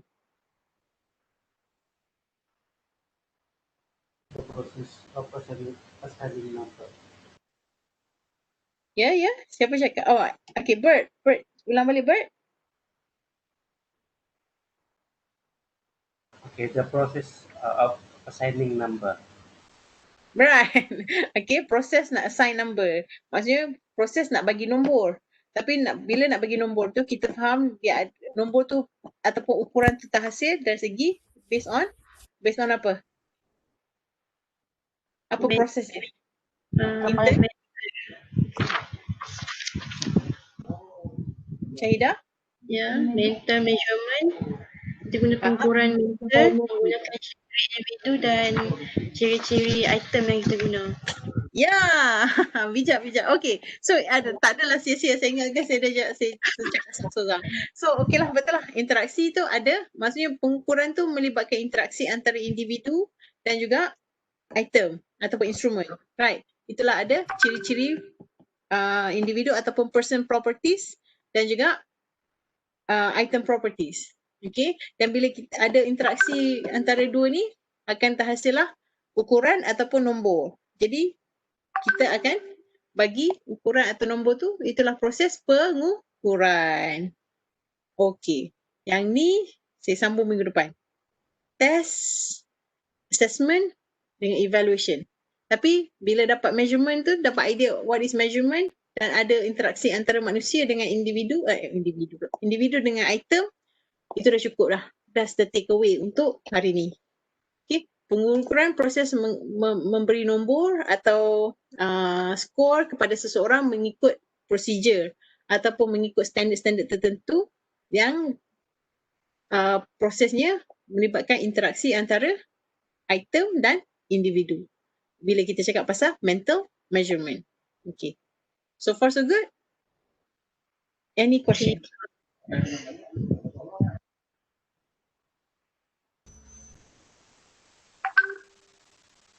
Ada apa-apa soalan?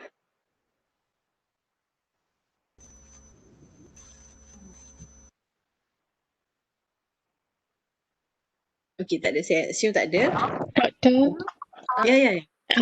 presentation start Sabtu ni. Minggu depan. Minggu depan untuk ni apa hasil pembelajaran kot.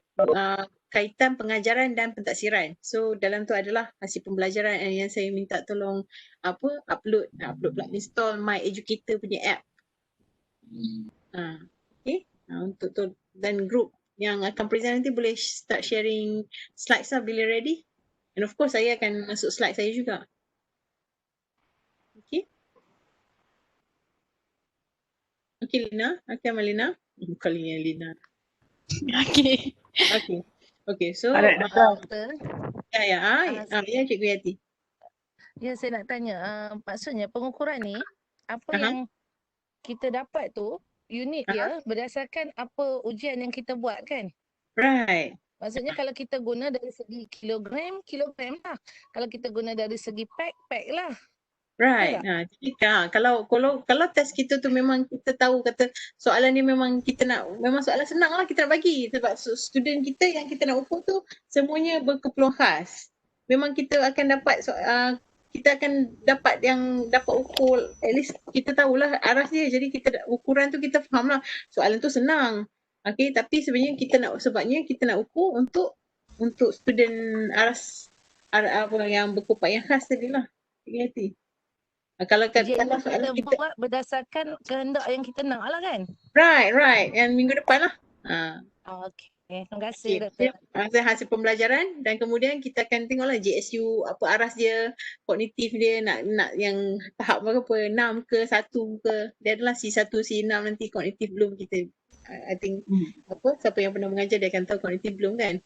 Kognitif belum tu yang analisis item kan Doktor? Apa dia Rosli? Kognitif belum tu yang analisis item kan? Kognitif belum tu yang hasil pembelajaran.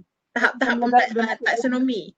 Analisis tu lepas bila kita dah tahu apa aras-aras ni, kita tahulah okey ni tinggi, ni susah, ni senang. Susah sebab dia tahap C6. C6 tu sintesis. Bila pelajar dia nak kena sintesis tu memang item tu akan susah lah. Dan bila Rosli akan and the gang akan analisis, dia akan keluar indeks lah. Indeks tu yang beritahu lah, okay item ni susah. Dan kita tengok memang susah sebabnya dia suruh sintesis dan pelajar-pelajar tak boleh sintesis lagi. Jadi kena ulang balik macam mana nak sintesis. Cikgu kena ajar balik ataupun memang kita dapat simpulkan student tak boleh faham lah sintesis. Itu item analisis lah later. Maksudnya analisa item tu dibuat setelah kita buat ujian. Ya, betul. Lepas kita dah ada skor semua lah. Dah tulis ujian kita semua. Kita dah ada skor dan baru kita boleh dapat. Dia lebih kurang interpretasi ya. Betul lah, sama. Yang macam tu lah. Dialog prestasi mungkin nama baru dialog prestasi. Di dialog prestasi tu kita kaji bentuk soalan, item. Lepas tu kita ada intervensi balik. Ya, betul. Kalau itu memang diguna sekolah kan Cikgu Niza, betul lah tu dialog. Dia sebab dia basically dia analisis, dia akan tengok sebab kualiti dia, the structure dia macam mana. Tapi based on apa yang kita nak ukur tu lah. Dan interaksi dia mesti kena tengok siapa student yang kita nak ukur. Right. Bila ada dialog tu dia akan tengok tak student? Dia tengok item saja. Dia akan item soalan dia akan tengok setiap satu soalan. Lepas tu macam murid mana yang tak boleh jawab soalan tu. Kan. Kemudian kita kena buat intervensi balik macam mana nak meningkatkan balik. Ya, betul lah tu. Kalau itu lebih kepada PBD Kalau kita buat dalam PBD ke cikgu? Yang tu kadang-kadang kita buat untuk analisis UPSR lah. UPSR. Untuk target head count mereka lah, head count. Okey. Jadi ini maksudnya lepas dia jawab tu ataupun lepas dia dapat markah dah? Ya, lepas dia dapat markah tu kita akan buat dialog prestasi lah. Okey. Lepas tu berdasarkan keputusan. Okey, lepas tu apa cara macam mana kita guna keputusan tu based on apa kegunaan yang dialog prestasi tu kita guna untuk apa lepas tu? Dah student level 6 tu dah akan masuk darjah tingkatan 1 kan. Jadi keputusan hasil analisis tu guna untuk apa? Analisis tu macam kalau kita target macam student tu boleh dapat A kan. Jadi yang mana yang boleh menggagalkan dia untuk dapat A. Jadi kita akan analisis lah. Kita buat intervensi lah untuk lonjakkan murid berkenaan lah. Oh, ni percubaan kot. Ni berdasar sebelum percubaan kot. Maksud dia setiap kali peperiksaan lah kita akan buat lah, kita analisis soalan lah. Betul? Untuk ikut kemampuan murid-murid kita lah kan. Betul. Kita akan buat based on tu lah.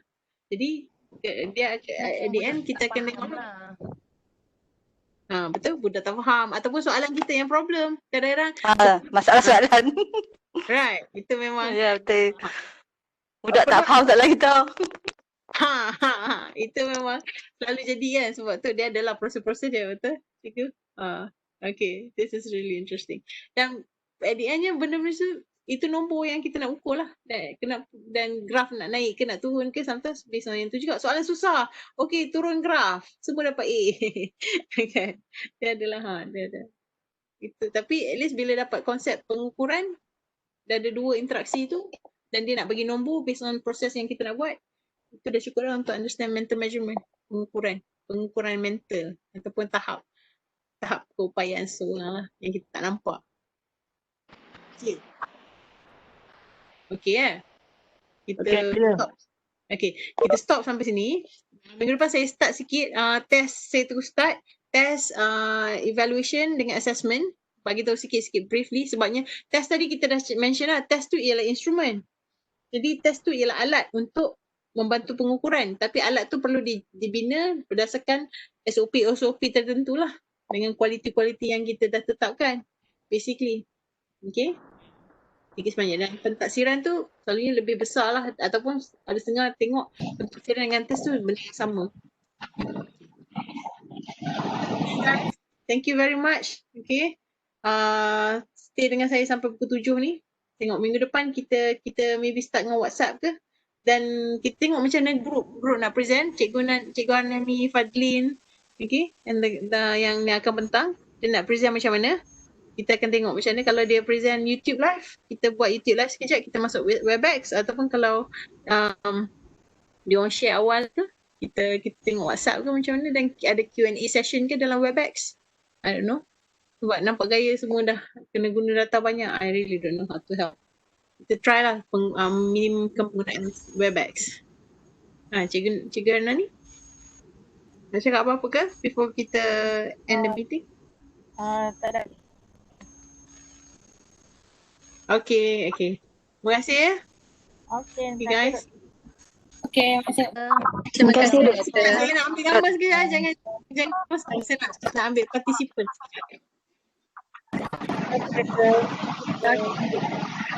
Assalamualaikum. Okay, dah tengok dah. Waalaikumsalam. Malam doktor. Terima kasih doktor.